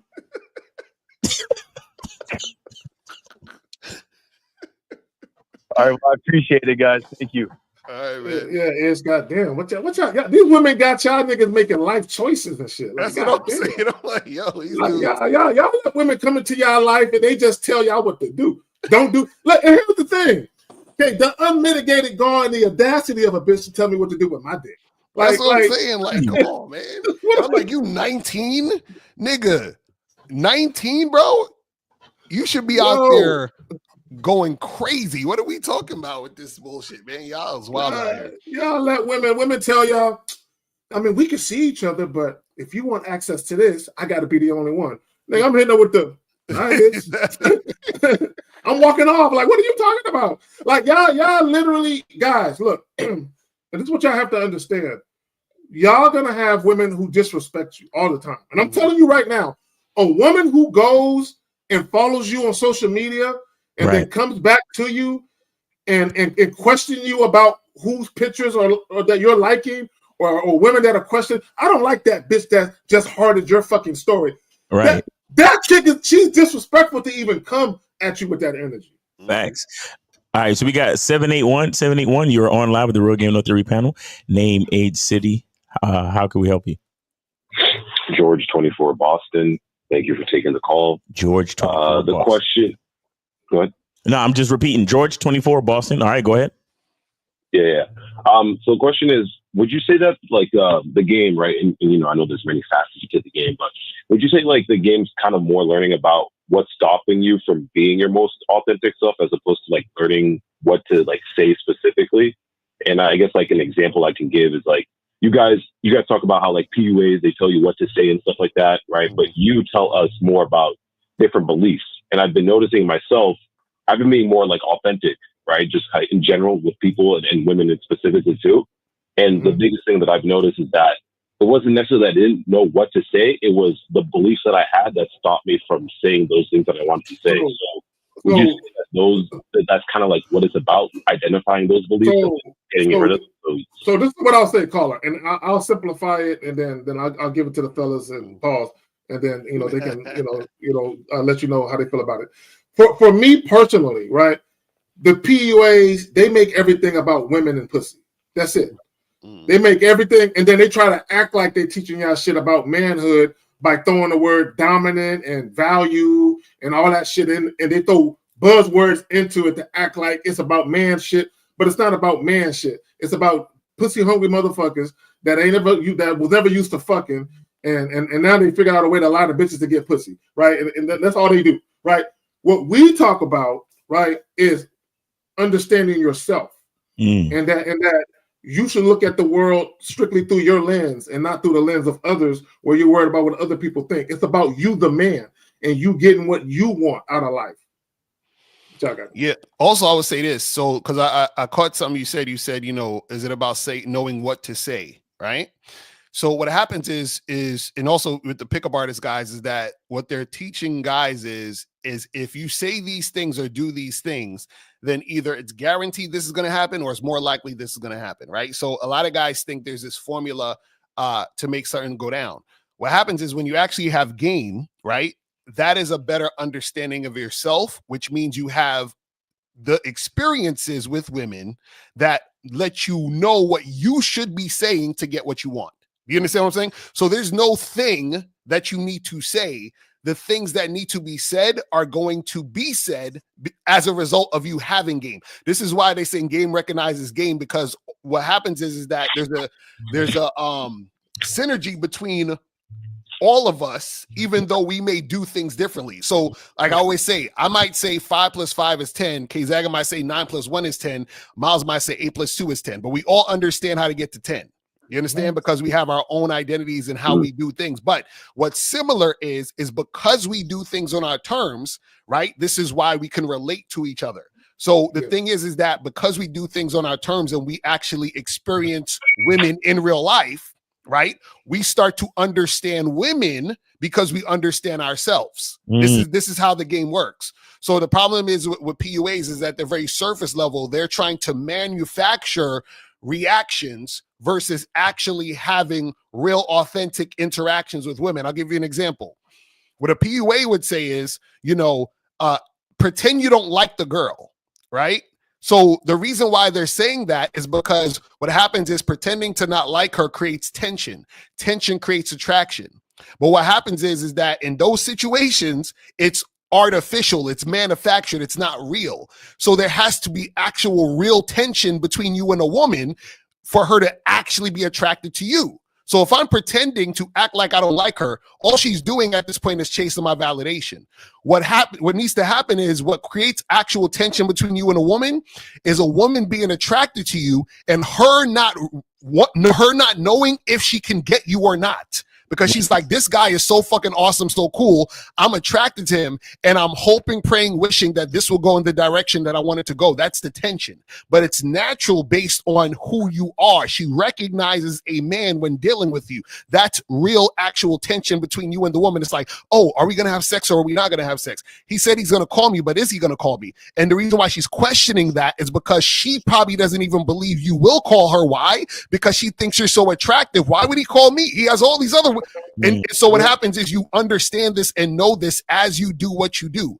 So what the pickup artists do is they're trying to manufacture that actual interaction, but it's not real. So this is why a lot of times those things are short-lived. Do you see what I'm saying? But when you know game, when you understand game, those things that you need to quote unquote say, it comes naturally as you do what you do. That's what we're trying to get you to understand. And let me add this to what El just said. Carl, give me a second, because I don't want this to be lost. When El was talking about guys are manufacturing these type of scenarios where a woman is chasing your validation, all that is ego at that point. So a woman is dealing with you from a position of her ego, right? Whereas when you have a genuine situation where a woman really wants to fuck with you, she will sacrifice her ego, right? Fuck with you, right? For her, it's not about ego. It's about her, like, I really want him, and I want him to want me like I want him. Like, it's a real thing for her. But y'all got it. Real talk. No, Paul, you understand that? Yeah, and like I kind of stayed away from the PUA stuff because like I was when I was like looking for coaching and stuff like that, or just kind of learning how to, when I was new in the game, I guess basically, I was trying to like figure out like which coaches to listen to, and I always kind of stayed away from PUAs. I always felt like they made it more complex than it needed to be. And I was like, oh, this can't be this deep. Like it just doesn't make sense. And I'm usually, and I would say like I'm authentic when it comes to like any other interaction, right? When I'm dealing with anyone else. So I kind of had an understanding of like, no, like whenever you're interacting with somebody, there still has to be something that's authentic. So whenever I tried the PUA stuff, it never felt authentic. So it just made me kind of stay away from it. So yeah, that makes a ton of sense. Yeah, because here's the thing about the PUA shit. It doesn't, they don't really teach you to celebrate yourself, like to celebrate who you really are, right? And to actually like who you really are, and introduce women to that guy, right? Because here's the thing, Colin. This is what I mean by that. Every guy who has a difficult time talking to women, I bet you if you had a hidden camera when they hang out with their boys or when they at work, them niggas is laughing, joking, real loose, right? A lot of these guys are probably funny guys, but when they get around women, women don't see none of that, right? They don't see none of that because those guys, they think that version of themselves isn't good enough for a woman, and they have to create this fictitious character or caricature of themselves to try and show the woman, let me live up to what you think value is in a man. Let me try and be what you think a man should be, right? And they completely forget that they have a fucking unique identity that they're hiding from the woman. And you wonder why you have trouble with women. You're hiding yourself. Right, because also, too, the thing is you got to understand about the whole thing is that with pickup artists, what they do is remember, these are guys who are nerds who didn't get women, who were having trouble getting women. So the nerd mentality is, I understand things through formulas, mathematics, and stats. So now what happens is that they have to say, well, listen, a hot girl, right? In order to get her, you got to do this, and that. And you got to do it in this order. And you got to say these things and blah, blah, blah, blah, blah. So then now it makes sense. Like, oh, that's why I wasn't getting hot girls, because I didn't know the formula. Now that I know the formula, I'm going to get the hot girl. But even within that thought process, they're already putting the woman on a pedestal, basically thinking that because she's hot, she's different. And because she's different, I got to do something different to get her. So automatically in their mind, they think hot girl, hard to get, so I have to learn how to get her. Average girl, easy to get, so I don't really have to learn how to get her. So, you know, if I don't have this pickup skills, I can get a fat, ugly girl, but the really hot ones, bro, you got to do this and do that and do that. And so what happens is, right, that whole mentality is basically about making the game about women. Right. You see what I'm saying? Right. That's where they fuck up at. Crazy, because like the same way to get the fat chick is the same way to get the hot chick. Exactly. That's what I'm glad you saying. said that. That's what I'm saying. And they don't understand that. So by them thinking that, they've already put themselves in a lower position with dealing with the woman in the first place. Well, and look, and Colin, and here's how deep the rabbit hole goes with a man's insecurity. Guys who believe that average looking women, slightly above or below average looking women are easy to get, but hotter women are easy to get. In their minds, what they're saying is, I'm not good enough to get the hot chick, right? I'm just good enough to get average looking women. And the reason why they believe they good enough to get average looking women, because they themselves believe they're average. Right. So it makes sense for me to be confident around another average person. It makes sense for an insecure person to fuck with a person who's also insecure. Because a lot of guys, they believe that quote unquote average looking women, below average, they think those women are automatically insecure because they don't look as good as the hotter chicks, not understanding that women are insecure, period, no matter how they look. Right. But in their minds, because they're insecure, they're like, I got to do more for the hotter chick because she's used to hot, rich guys talking to her all the time. And I got to compete with the hot, rich guys. So I got to be special. Exactly. So that's all it is. But again, This is why you guys got to learn, like, actually learn game, because all the questions you're asking will be answered as a result of you learning game. Listen, I suggest, guys, watch this movie called Peaceful Warrior. That movie's the shit. And the reason why I tell you to watch that movie is because at the beginning of the movie, the main character, he's like, man, I want to do this and I want that and blah, blah, blah, blah, blah. And then the guy who's teaching him in the movie has him understand a different mindset. And by the end of the movie, he starts to realize the shit he was saying in the beginning of the movie was ridiculous. And then you see why he was saying the shit in the beginning of the movie was stupid. And that it took him a while to understand it. That's how game works. When you don't have game, when you hear us talking and you're learning game, the shit don't make no fucking sense. It's just like the Karate Kid. You guys got to watch it. When he's told Daniel's son, wax on, wax off, he was like, why the fuck you telling me to wash cars? And then once he started teaching him how to fight, he was like, oh shit, now I realize why you was telling me to wash the cars. That's how it works. So you have to catch up to the game. Karate You know what I'm saying? Yeah, that's a fire one. I was like that with the high interest woman. Like, I was like, damn, I really got to cut her off when she says, like, I want to do this. But then you deal with a chick who's medium interest, and then you're like, oh, see, I know why. Now I know. Like, this chick is giving me, like, a hella pushback for no reason. Like, so yeah, it makes sense. Yeah. So, and Colin, here's the thing, and I know Elle talks about it. These medium interest women and guys, Elle talks about the high, medium, and low interest. I just want to point that out. But yeah, you can deal with them, but you're inviting disruption into your life. Right. Because those chicks are disruptive on some level. They're disruptive because you're trying to set shit up. The chick is fighting you on it. So here you go. You're trying to rearrange shit at the behest of the woman to try and accommodate her. And all you're doing is you spend more time trying to appease this woman than actually being pleased by the woman. Right? It's just work. You know what I'm saying? All right, caller. So you got it? Yeah, I got it. I'm working right now. So. All right, appreciate you, brother. Thanks for the call. Thanks for supporting the show, bro. All right, take it easy. All right, so we got 224. You're on live with the Real Game No 3 panel. Name, age, city. How can we help you? Yeah, Mac Emmanuel, Jacksonville, 23. All right, what's going on? What's up? So I had a question, like how you deal with like dudes at the bar that are being disrespectful. You don't. What? What do you say about disrespect? You trying to holler at dudes? What's going on? No. Like I was basically just chilling, minding my own business, sipping on my drink. And this dude was talking to me and I was like, I'm not really trying to talk to you, bro. Like, yo, what's up? Hello, man. Well, anyway, have a good night. And he was like, all right, little homie. Okay, bro, let it, look, hey, you know what, caller, look, let me tell you something. When I was young, I was a hothead, right? I did all kinds of dumb shit. Caller, look, I'm telling you right now, I'm not only am I blessed to be alive, bro, I'm blessed to have my freedom, right? Because I was a dumbass because I allow words to set me off, and I heard a saying: don't let people trick you out of your freedom, right?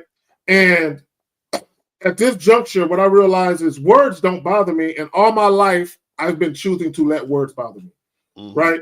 That's a choice. So yeah, in your head, you can be like, this motherfucker think he funny, right? Well, because for him to call you little homie, right? Maybe you are a little. Maybe the nigga was taller than you. Maybe he was older, right? But you're allowing your ego to get in the way. Like I ain't no little homie. I'm a grown ass man, nigga, right? You allow your ego to make you feel that way. But go ahead, El. Yeah. So, Leah, why do you care that he said that? Like, what was disrespectful about it? I mean, like he's like little bro in me. He's calling me little homie. Like I'm not your little homie. I don't know you, bro. Like,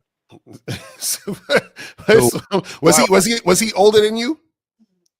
Or he look older than you? He was older than me. Yeah, so of course he's gonna call you little homie. He gonna call you, you know what I'm saying? Like you the young dude, bro. Like what's the issue? No, but the way he said it, like, little homie. Oh, so you were paying attention to the baritone and the cadence of a man's voice while you was at a bar, supposed to be hollering at chicks. What? I mean, he disturbed my peace and then called me like. How did he disturb your peace? Tell us, please. Well, because like I said, I was just chilling, doing my own thing. Like I was just sitting there, not talking to no one, just drinking. And then he come up to me like, don't I know you? All this shit. And then I'm like, he's like, what do you do for a living? I'm like, whatever. Oh, it sounded like he was trying to holler at you. Nigga, you gay. Hey, dog. Hey, So, dog, yeah. so he was just he was having conversation with you about what you're doing for a living on. That nigga said, "What you do for a living?" No. And then when I said what I did, he was like, "Oh, well, I actually run a business with 150 employees." I'm like, Oh, that's he was cool, he was none of trying the to business impress you, cards. bro. He was trying to holler at you, bro. Yeah, bro. He probably had a penthouse and everything. Though you missed out. Yeah, he was trying to holler at you. He wanted you to be on the bottom. That's why. No, but caller, you gotta understand. Sometimes people like to converse and be chatty. You understand what I'm saying? I don't think he's necessarily trying to be disrespectful to you, and I understand that you probably didn't want to talk or whatever. But sometimes people just, they're just talk. There's people that are talkative, bro. You understand what I'm saying? So why couldn't you move and just go be like, hey man, it's been nice talking to you. I'm gonna go over here. Right. Well, I mean, like I've been in that spot. Like I was pretty much at that spot for the past 30 minutes. I like where I was. Was that the in only bar. seat at the bar? No, but I liked where I was at. You like where I was at, but you in the spot that you was at, you was talking to a man. If you wanted to talk to a woman, right? Don't you move spots or what are we talking about here? Yeah, if I was you, I would have moved where the women was at anyway. I mean, usually I'll talk to women if like they like come up next to me at the bar or some shit, like getting their drink or some shit. You're that picky guy. You're that picky guy from Jacksonville, Florida, right? Where every bitch has to be an Instagram 11 for you to want to talk to her, right? Well, no, like I said, I'll. But you're that guy though. You're that guy though. Yes, you're that guy though. Yes. Yeah. Okay. Cool. Yeah. So the thing is this. Okay. So the thing is, bro, is that you just got to know how to navigate through social situations. Because listen, I understand. I'm the type of motherfucker. I don't like talking to people like that. Like I only talk to people if there's a purpose. Do you understand what I'm saying? Like for me in it. You feel what I'm saying? Like I don't like when I get into Ubers and the Uber driver be trying to have a conversation with me. That shit, I'll be like, nah, nigga. Like let's not do that. Like shut the fuck up. I don't want to talk to you about nothing. Yeah.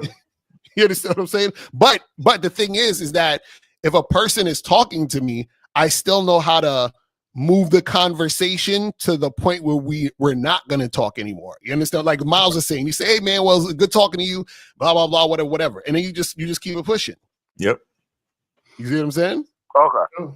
Yeah. And I actually do have another question. All right. So fuck that guy. Like it is what it is, right?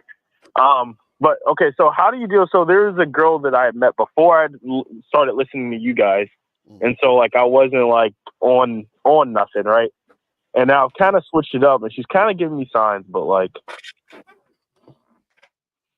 how do I like progress that forward when she already has that perception of like me being that like one way when I've kind of like had some changes that have made. Well, Carla, hold on, back up. This woman you're talking about, how long have you known this woman? Probably like known her like 3 years, like isn't like seeing her around and shit. Okay. Like, have you had sex with this woman? No. What? At first I can't. What? Wait. So how the fuck do you know her? What do you mean? Like you know her? Well, like I said, like when I originally came in, like I see her at the bars a couple times every now and then, and I just came up to her with some friendly ass shit, like, yo, like, you know, like, cause I didn't know what to do. Like I was nervous when I first met her, but now. Wait. How bad is she, bro? How pretty is she? She's like solid 8.7, 9. Okay, so what is your what is your like interaction with this woman? Like what's the point? Like I don't understand, because you're saying like, because what I thought you were saying was there was a chick you fucking, right? Yeah. And then what happened was that you was acting like a simp around her, and now you don't want to act like a simp because you've been taking her on dates as you were fucking, and now you just want to start. You're talking about a chick that you just saying hi and bye to? This nigga nervous. Oh, like I was like, no, like I was like simping, like I was basically like simping on her, like back like when I first met her. Like, wait. What did you do? What were you doing? Oh, you know, I was basically saying like shit like, oh yeah, like you're gonna be my girlfriend and shit like that. Wait. Let's back up. Hold on, caller. How many dates did you take this woman out on? No, I never took her on a date. Like I really was just talking to her. Like, have you ever spent money on this chick? You ever bought her anything, like a bear or something like that? No, I might have bought her a drink once, but like that's it. A drink where? At a bar? Where were y'all at? Like yeah, at a bar. At a bar. So you did go out on a date then? No. I met her at the bars. Like I said, she goes to the same bars that I go to, so I see her a lot. So you met her at the bar. I mean, you saw her at the bar. You said what's up to her, and then you bought her a drink, and y'all was talking while she was drinking the drink. Yeah. So I mean, no. So that was like I said, we've met multiple times. Like I've seen her at the bars multiple times. She'll come up to me, give me a hug and shit, like we all in the Seinfeld friend shit. Yeah. You're her drinking buddy. You buy her drink. So I'm trying to talk about this drink part. What happened where you ended up buying her a drink? So we were talking, and then I was like, I noticed that my drink was empty. I was like, come to the bar with me. Like, I'm gonna get us a drink. And so then I bought us a drink. So then what were you talking about this whole time while y'all were drinking and all that other stuff? What were y'all like? That's what I'm saying. I was caking. Yeah, that's a wrap for you, bro. Yeah, call her. And here's the problem, because you said three years, bro. Right. 3 years? Like, if you would have told me 3 days or 3 hours, that would have been too long. But 3 years? See, call her. She already has a perception of you, and it's not sexual. Right. That's what I'm. Yeah, it's just like, and now she like still comes up to me on like huggy, friendly shit. Like, yeah, you're a buddy, of course. Yeah, you're the guy who buys her drinks. Yeah. How many times you bought her a drink? Not just the once, but. Bruh. And so every time she see you, what she do? She just come up, give you a hug, say, "Hey, how's it going?" And you're like, "Oh, it's good." And then that's it. You just like, walk away. Like she'll give me a hug, or like sometimes like she'll do like that. That one hug where like they wrap their legs around you and shit. What? I'm like, damn, man, I really fucked this up. Oh my God. So have you at any point told her, "Yo, let's get together and do something"? You never said that to her? Well, I've said like I've said things like that are flirty, and she like what?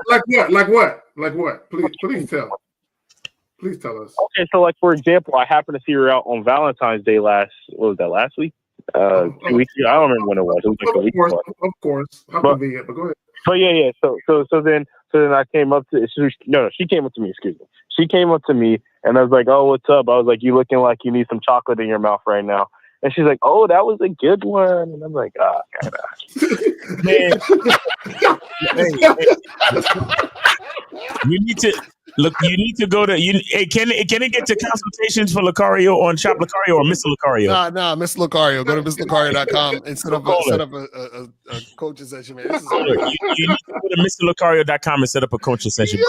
Let's see. This is what happens when you put chicks you think are hot on a pedestal. Exactly. You're her plaything, bro. Exactly. She said that's why instead of taking you seriously, she said, "Oh, good one," because you're a clown. You're entertainment to her. You understand? Somebody slapped her knee when she said it. It's a good one. So Caller, that chick. That's a wrap. That's 3 years. That's 3 years of her seeing you entertain her. That's over, bro. Don't even. You know what I'm saying? Yeah, that's a wrap. Because if she wanted your dick in her mouth, she would have been like, "It's about time." Right. She would have pushed up on you. So there was never a time she pushed up on you. Not ever. Not one time.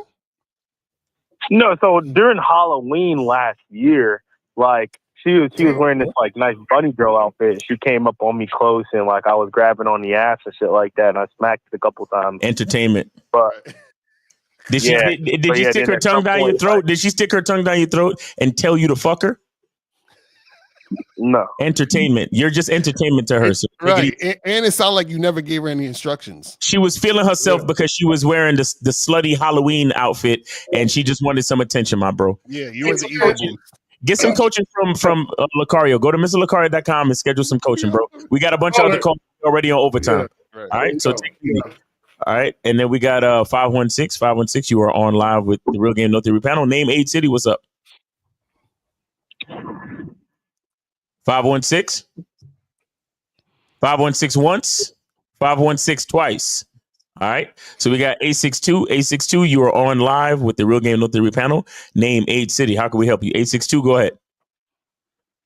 Yeah, hello. My name is Calvin. I'm 28, and I'm calling out of Jersey. All right, Calvin, 28, Jersey. All right, man, what's your question? What's going on? So I wanted to know, what is like the grace time or like grace period you guys recommend for like a girl that shows up late on the first date? No more than 10 minutes.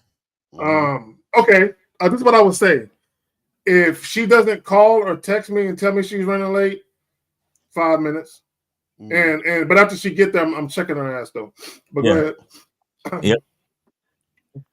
Okay, y'all was calling me because I told my friends about a situation that happened last week, and they told me that I was being too harsh for leaving the date.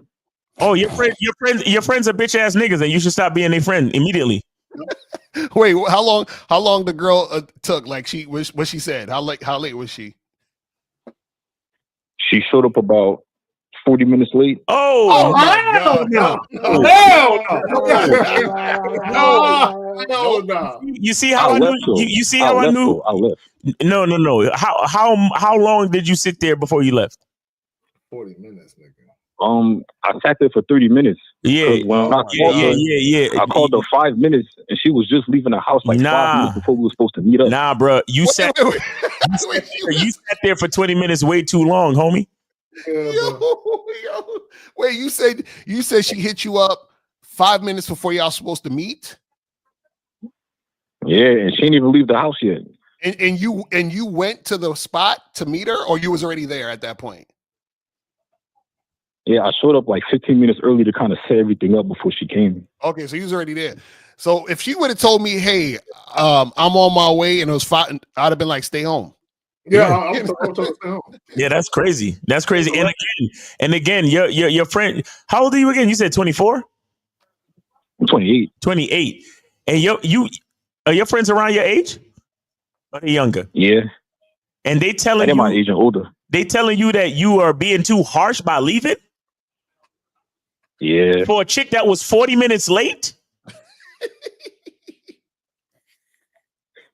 I don't know. Yo, you don't need friends like that, bro. Right. No, bro. And they probably told you pickup artists. That's why. Yeah, and they probably told you, but she showed up, dog. Yeah, I mean, I know it's 40 minutes late, bro. But she don't know you that well. You know, you gotta build up that type of value, and then she won't be late the next time. Right. You can still hit that if you try. Is that what they told you? Nah, your friends. Damn. Okay. So I wasn't wrong then. Okay. So wait. How many friends are we talking about? How many of these dudes is your boys? How many? I told 3 of them about it. They all said the same thing. Like, now you should have waited, man. You know, yo, I'm telling you, the simping is spreading around. This shit is terrible. Yo, these niggas is the worst, bro. It's God. Why I left too was because I met her on the dating app. I met her on the Facebook dating app, and like when I FaceTimed her after I got her number to kind of like talk to her and like set everything up. Like when I told her like what the date was gonna be, like she was kind of giving like this funny face, like she wasn't really feeling it, you know? She already shut. Stop right there. Stop right there. You see what I'm saying?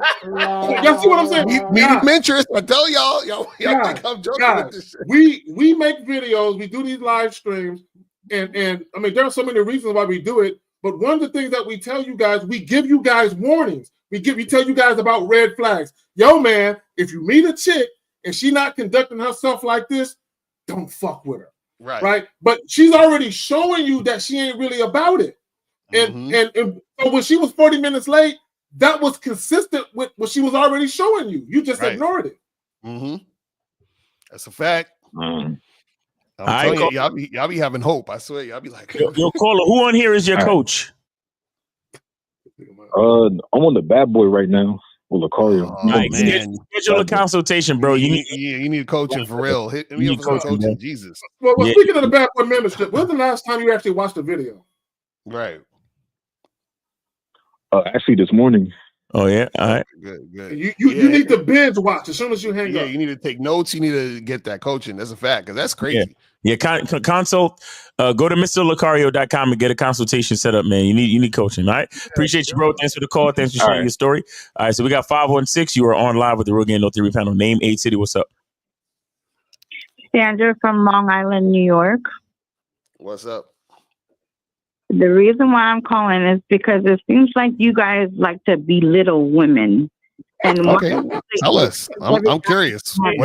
Hey, listen, lady. You just finished drinking your decaffeinated Sanka coffee, and you trying to start some shit because you're bored. What are you talking about? We haven't even talked about women on this damn show. Yeah, what did we say to belittle women? What do you mean? All you guys do is talk about women on the show. No, we talk about manhood. We talk about manhood. Give us an example of us belittling women. Yeah, how do we belittle women? Why does the man always have to have game? What's wrong with the regular man? Because if he didn't have game, your pussy would dry up. You see how, check your pussy right now. You see how dry it is right now?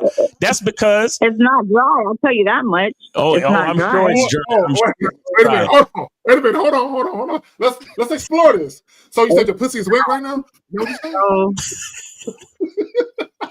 Wait. So it is wet right now. It is wet right now. It's because you like how K-Zaggin looking at A's hat. To cheat on women, and guys think it's okay for them to cheat. Wait. When do we say it's okay to cheat? We never said it's okay to cheat. We tell guys to be honest with their women. No. My man listens to you guys all the time. I'm not going to speak his name. Where's your man at? Where's your man at right now? He's at work. So why you gonna wait till he at work to call us? Sandra wanted a verbal gangbang. That's wait. So is your man cheating? When I call, it shouldn't matter when I call. And how do you know your man is at work? How do you know your man is at work? He might be cheating on you right now. Okay, then he's cheating on me. Then I let him go. So then that means he's not listening to us because okay. Has your man ever cheated on you? Yes. Okay, that means he ain't listening to us. You don't listen. Because if he listened to us, what he would have told you was, he would have said, listen, I'm going to fuck other women, and you could either be here or not. That's what he would have told you. Exactly. Yeah, Sandra, because we teach men to tell you women, you're sharing my dick. Right. Yeah. Does that make sense? No, like he cheated on me in 2023. Okay, and then I gave him another chance. And then he did it again in 2024. And now, after being with him for 5 years, he wants to be in a polyamorous relationship. Oh my God! So why'd you give him another chance? Yeah, we're curious. Because I've been with him for 5 years, so I figured, hey. Wait. Sandra, that's your name, right? Sandra. Yes. Yeah. Why do you hate yourself? Why do what? Why do you hate yourself? Young man, I don't hate myself at all. I love myself. But if you love yourself, why would you stay with a man who cheated? Yeah. I mean, what's wrong with giving the guy another one chance? I mean, because that means that you don't respect. If you respected yourself, you would have left him and then got with a guy who won't cheat on you. All right, listen. Here's the real thing, Sandra. How's the sex? It's good, but it's not great. No, it's good. It's not great. Okay it's not. It's okay. Yeah. Leave him. You guys are not compatible. So Sandra, I'm kind of confused because you called up and you said we teach men how to cheat, but you just admitted that your man, assuming you're not trolling, that your man is telling you that he wants an open relationship, that he wants to open it up. So technically, he's not really cheating. If he's telling you going forward, you're sharing me. He's not really cheating at this point. Exactly. He told me after the fact. Yeah, he told you after the fact. He don't look. You know what? Let me tell you something. If the sex is only good for you, it is horrible for him. That's why he's trying to open it up. Oh, I don't know. It could be. So Sandra, why do you want an open poly relationship with your man? No. Why not? And he knows that. Why not? I know. So why are y'all together? So why? So why stay with him if you don't want that? Yeah. I didn't say I was going to stay with him. But you've been staying with him. He's cheated on you multiple times. When are you going to leave? Oh, so you're figuratively cheating on him now, trying to have a verbal gangbang with 3 dudes on Sunday while he's at work. You're a slut. No. You are a slut. No. Say it. I don't I'm a sleep with slut. every other man. I respect my body. No. I So just have want you. respect for Look, my I'm wearing body. this T-shirt. That says women love sex, right? I want you to admit that you're a slut and you would like, and you need a man that can satisfy you. That's why you want to leave this dude. Because if his dick was good enough, because I'm not that. look, if his dick and leadership was good enough, you would be willing to share him. So you would. No. So Sandra. You will Sandra, look, before we get ready to let you go, when Miles said your pussy was dry, you said it ain't. So was it wet before you called up, or right when you heard our voices? When did it get wet? Last time I was with him. What do you mean? What? She said from the last time she was with her. So your pussy's wet because the last time you was with your man. So if that's the case, why you care about him cheating? Because obviously you like it, right? There you go. Yeah. No, I don't. He wants to do counseling. I'm gonna give him that, and then after that, I'm done. Oh my God! And he knows it. Yo, listen. Your sex life is average at best, and you know it. That's why you talking to us right now. Just because a man is good in bed doesn't mean, they're not going to cheat. He's not. You get what I'm saying? He's good in bed. He's not. Your man is not spectacular. If your man was good in bed, you wouldn't be talking to us right now. You would be waiting at the door for him to come home. So as soon as he come through the door, you could get on your knees and suck his dick. Not if somebody else is doing the same thing. No. But Sandra, nobody does it like you though. Like, why would I sit there? No, I'm not that type of person. Yes, you are. Listen. It's okay. Okay, so you're saying that you're not okay with an open situation with him fucking. So if he said, "Hey, listen, let's be open, and you could fuck other guys too," would you want to do that? He already told me I could fuck other guys, but I don't want to. That's just not my cup of tea. Then you're not compatible. Like, why are you with this guy? This is ridiculous. So you're not compatible. Then you should really leave him. You don't have to wait. Do you have some place to go? You got family you can live with for a while? I'm not living with him. Oh, he's living with you? He's living with you? No, we're not living together. We're y'all don't live together. But so then what are you staying for? What you wasting your time? It's so hard. What's making it so hard? Just get rid of him. Just tell him it's over. Because he watches your guys' content all the time. And I think you guys are like teaching him doing things. He's doing. Okay, Sandra, you know what it is? Be a leader. Sandra, you know what it is? She called us to stop. She was like, "You guys stop him." Hey, Sandra, your man has had a spiritual awakening, right? And he's saying, you know what? I'm in a relationship that I really don't want to be in.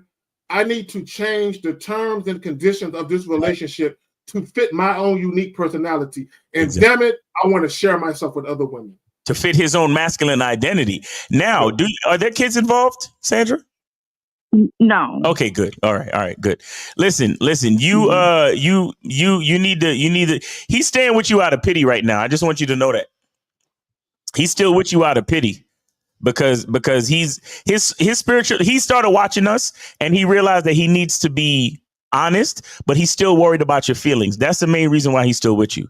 And April says, Sandra, you haven't watched these guys to know what they're teaching your man. Exactly. You don't really know anything about what we're teaching your man. And you're probably not going to receive it anyway because you're a woman. Certain messages you're not going to hear because you're going to be too busy feeling a certain way about what we said instead of actually what we said. So I'm telling you, you probably just need to rip the Band-Aid off, man. Rip the Band-Aid off. And look, you're a sexy woman. I'm sure you got a lot of options out there. There's a lot of guys beating down your door, to try to get with you. Just exercise one of those more compatible options. Yeah, don't you want to be in a monogamous relationship? You want to be monogamous, right? Yeah, you want to be monogamous. Yeah, and you want to get dick down lovely every night. So then why don't you find a guy who wants to be monogamous and be with that guy and stop dating the guy you're dating now? Why is that so hard? I guess because the history, you in love and shit, right? The history. You mean the torture? We've been been together for 5 years, so it's like it's not like 5 years. Oh, yeah. No, nothing. Wait a second. Did you give your age, young lady? Yes, I did. What was it again? It's 45. 45. Okay. All right. So have you kept up with yourself in the gym and all that type of stuff? Yep. All the time. Dress size? Dress size? Huh? Dress size? Yeah, I'm good. What is I'm your fit. dress size, ma'am? What is your dress size, young lady? What is my dress size? Yeah, what is your dress size? No, I'm not gonna tell you my dress size. Okay, Sandra, how tall are you? How tall are you, Sandra? But the thing is, he No, thinks ma'am. How tall are you? How tall are you? Yeah, how tall are you? How tall are you? I'm 5 feet. You're 5 foot. Okay, and what did you weigh last time you weighed yourself? 150. 150. Okay. You got a little thickness to you there. Yeah. And have you been drinking? No, I don't. What's your Instagram handle? Yeah, what's your Instagram? Yeah, what's your Instagram? Tell us your Instagram. Why? So we can help you out. We can help you out. It's Sandra 1234. That sounds fake. Fake, Sandra. Sandra No, 1 2 it's 3 not 4. fake. So Sandra 1 2 3 4. Sandra 1 2 3 4. Hold on, I'm gonna look you up right now. Sandra 1 2 3 4. Is it the one with the heart and the kiss and the feet? I don't think so. Yeah, that's a horse. No, I don't think so. I see one with a black girl's face. Another one with yeah, that's it. That's all I see.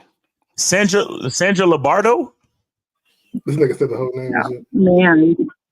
Man, you ain't got no Instagram. You probably don't even know how to use Instagram with your old ass. I have Instagram. I'm on my Instagram right now. So what's your Instagram? So tell us the name of the Instagram. Spell it out.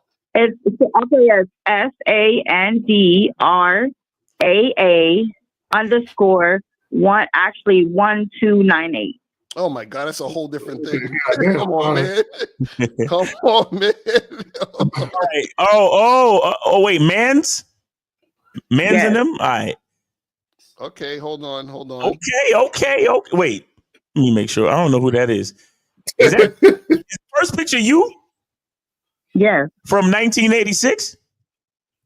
86. 96. You don't even have no pictures of you on here. And that first picture is an old ass picture.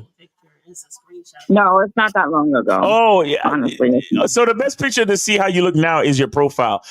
Look, I don't want to be harsh, but I see why you sticking with this dude. No, actually, I could get any guy I want, but I'm sticking with him because I love him. So what's love got to do with it? What is wrong with y'all women? Listen. You know, you guys are laughing and stuff like that, but here you sitting there acting like you guys are leaders and people, you know, the women have to bow down to you guys. It don't work like that. Well, listen, you are bowing down to him. You're bowing down to the cheating. I will never bow down to him. You have. He cheated on you multiple times and you're still there. What you think that is? No, I'm not basically with him right now. I'm giving him a chance about going to counseling. No. You think you got power? You ain't got no power. Sandra. Your man don't listen to us. That's a lie. Let me tell you how it works with men. Let me tell you how it works. Hold on. Sandra, let me tell you how it works. There's 3 types of men. There are men who are cheaters, there are men who don't cheat, and there are men who are going to tell you to your face you're sharing them.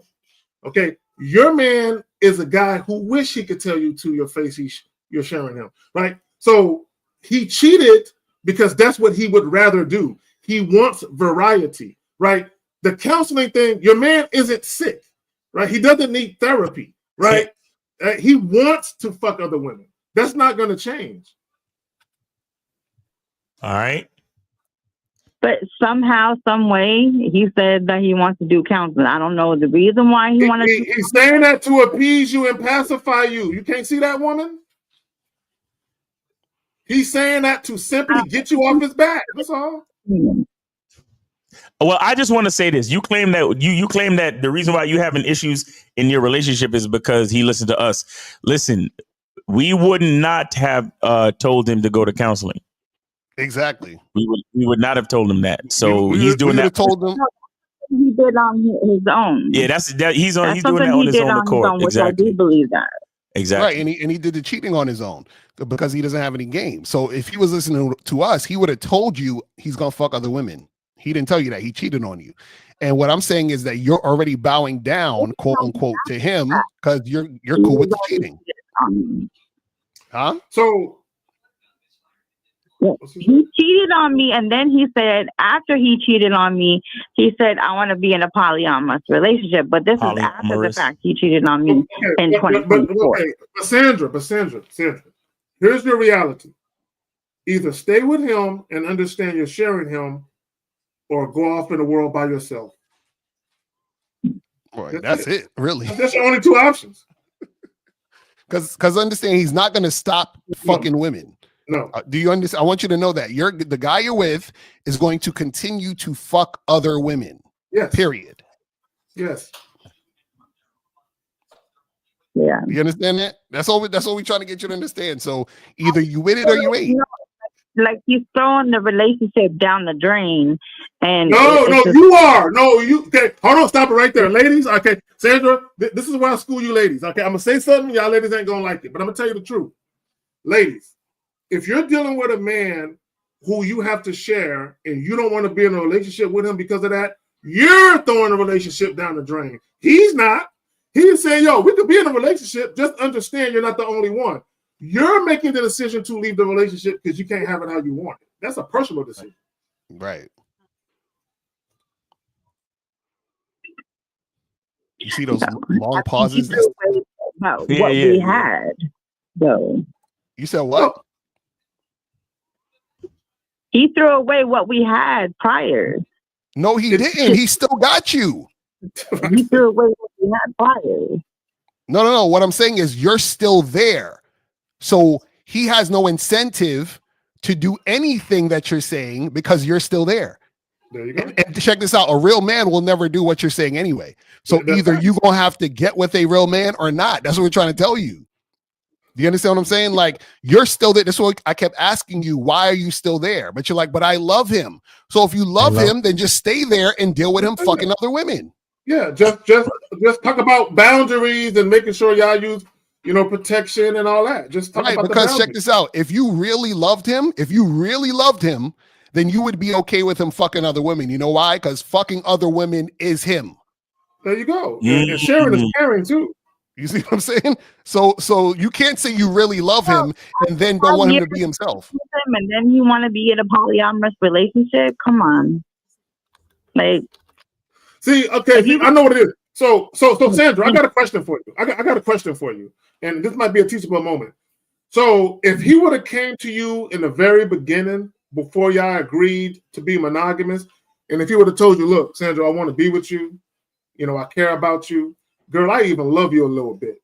But just understand that if we're going to be together, that you won't be the only one. If he would have came to you in the beginning and told you were sharing, would you have been more game to at least consider it? No. No? I would never gave him a chance. Well, Sandra, let me tell you what's going to happen to you, dear. Let me tell you what's going to happen. He's going to go to counseling. He's going to lie. He's going to say all the things he needs to say so you can smile and feel good again. And then in about 2 weeks time, you're going to find out he fucked another chick. And then you're going to leave him. And then you're going to get with a guy and you're going to be sharing that guy. So you're going to leave a 5-year relationship only to date casually and end up sharing men anyway. That's what's going to happen to you. Right. Yeah. So no, Sandra. All right, Sandra. Okay. Hey. All right now. Listen, we can't belabor the point for too long. We can't do that. All right. We can. Is that 50 minutes? Oh no, that's entirety. Yeah. So we gotta go. All right. Cause we on overtime. Okay. Because if we sit here and talk to you any longer, then we need some pussy too. or some or some type of conversation. Okay. All right. So we appreciate you. Thanks for calling, and we'll talk to you. We'll talk to you some other time. All right. Take it easy. All right. And Sandra, you have permission to play it back and play with yourself to our voices. It's all right. Are we good, man? We in overtime now. Yeah, we in super overtime, man. Hey, shout out to Mr. 1950, Steve the Dean. You know, and they was on the Boss Mac podcast and all that. So yeah, definitely check that out. Shout out to them, man. And yeah, man. Guys, make sure you go to manhoodisaskillset.com. Check out K-Zag, man. He got the game for you. Return to Manhood on YouTube. And of course, go to masculineidentity.com. Get your soap. You know what I'm saying? Get your soap. And and go to Mr1950.com and get your silverback seduction team. You know what I mean? And then, then make sure you go to Shop Lucario, shoplacario.com. Check out Mr. Lucario. Yeah. And then also go to MrLucario.com and also go to badboymembership.com and make sure you get, and guys, please get with one of us for coaching, because as you can see, based on the calls, it's necessary out here. So we appreciate y'all, man. That has been Real Game No Theory. And God willing, next week we will be back with everybody on the panel. And we'll see y'all later, man. Take it easy. Peace. Peace. We out of here. Peace.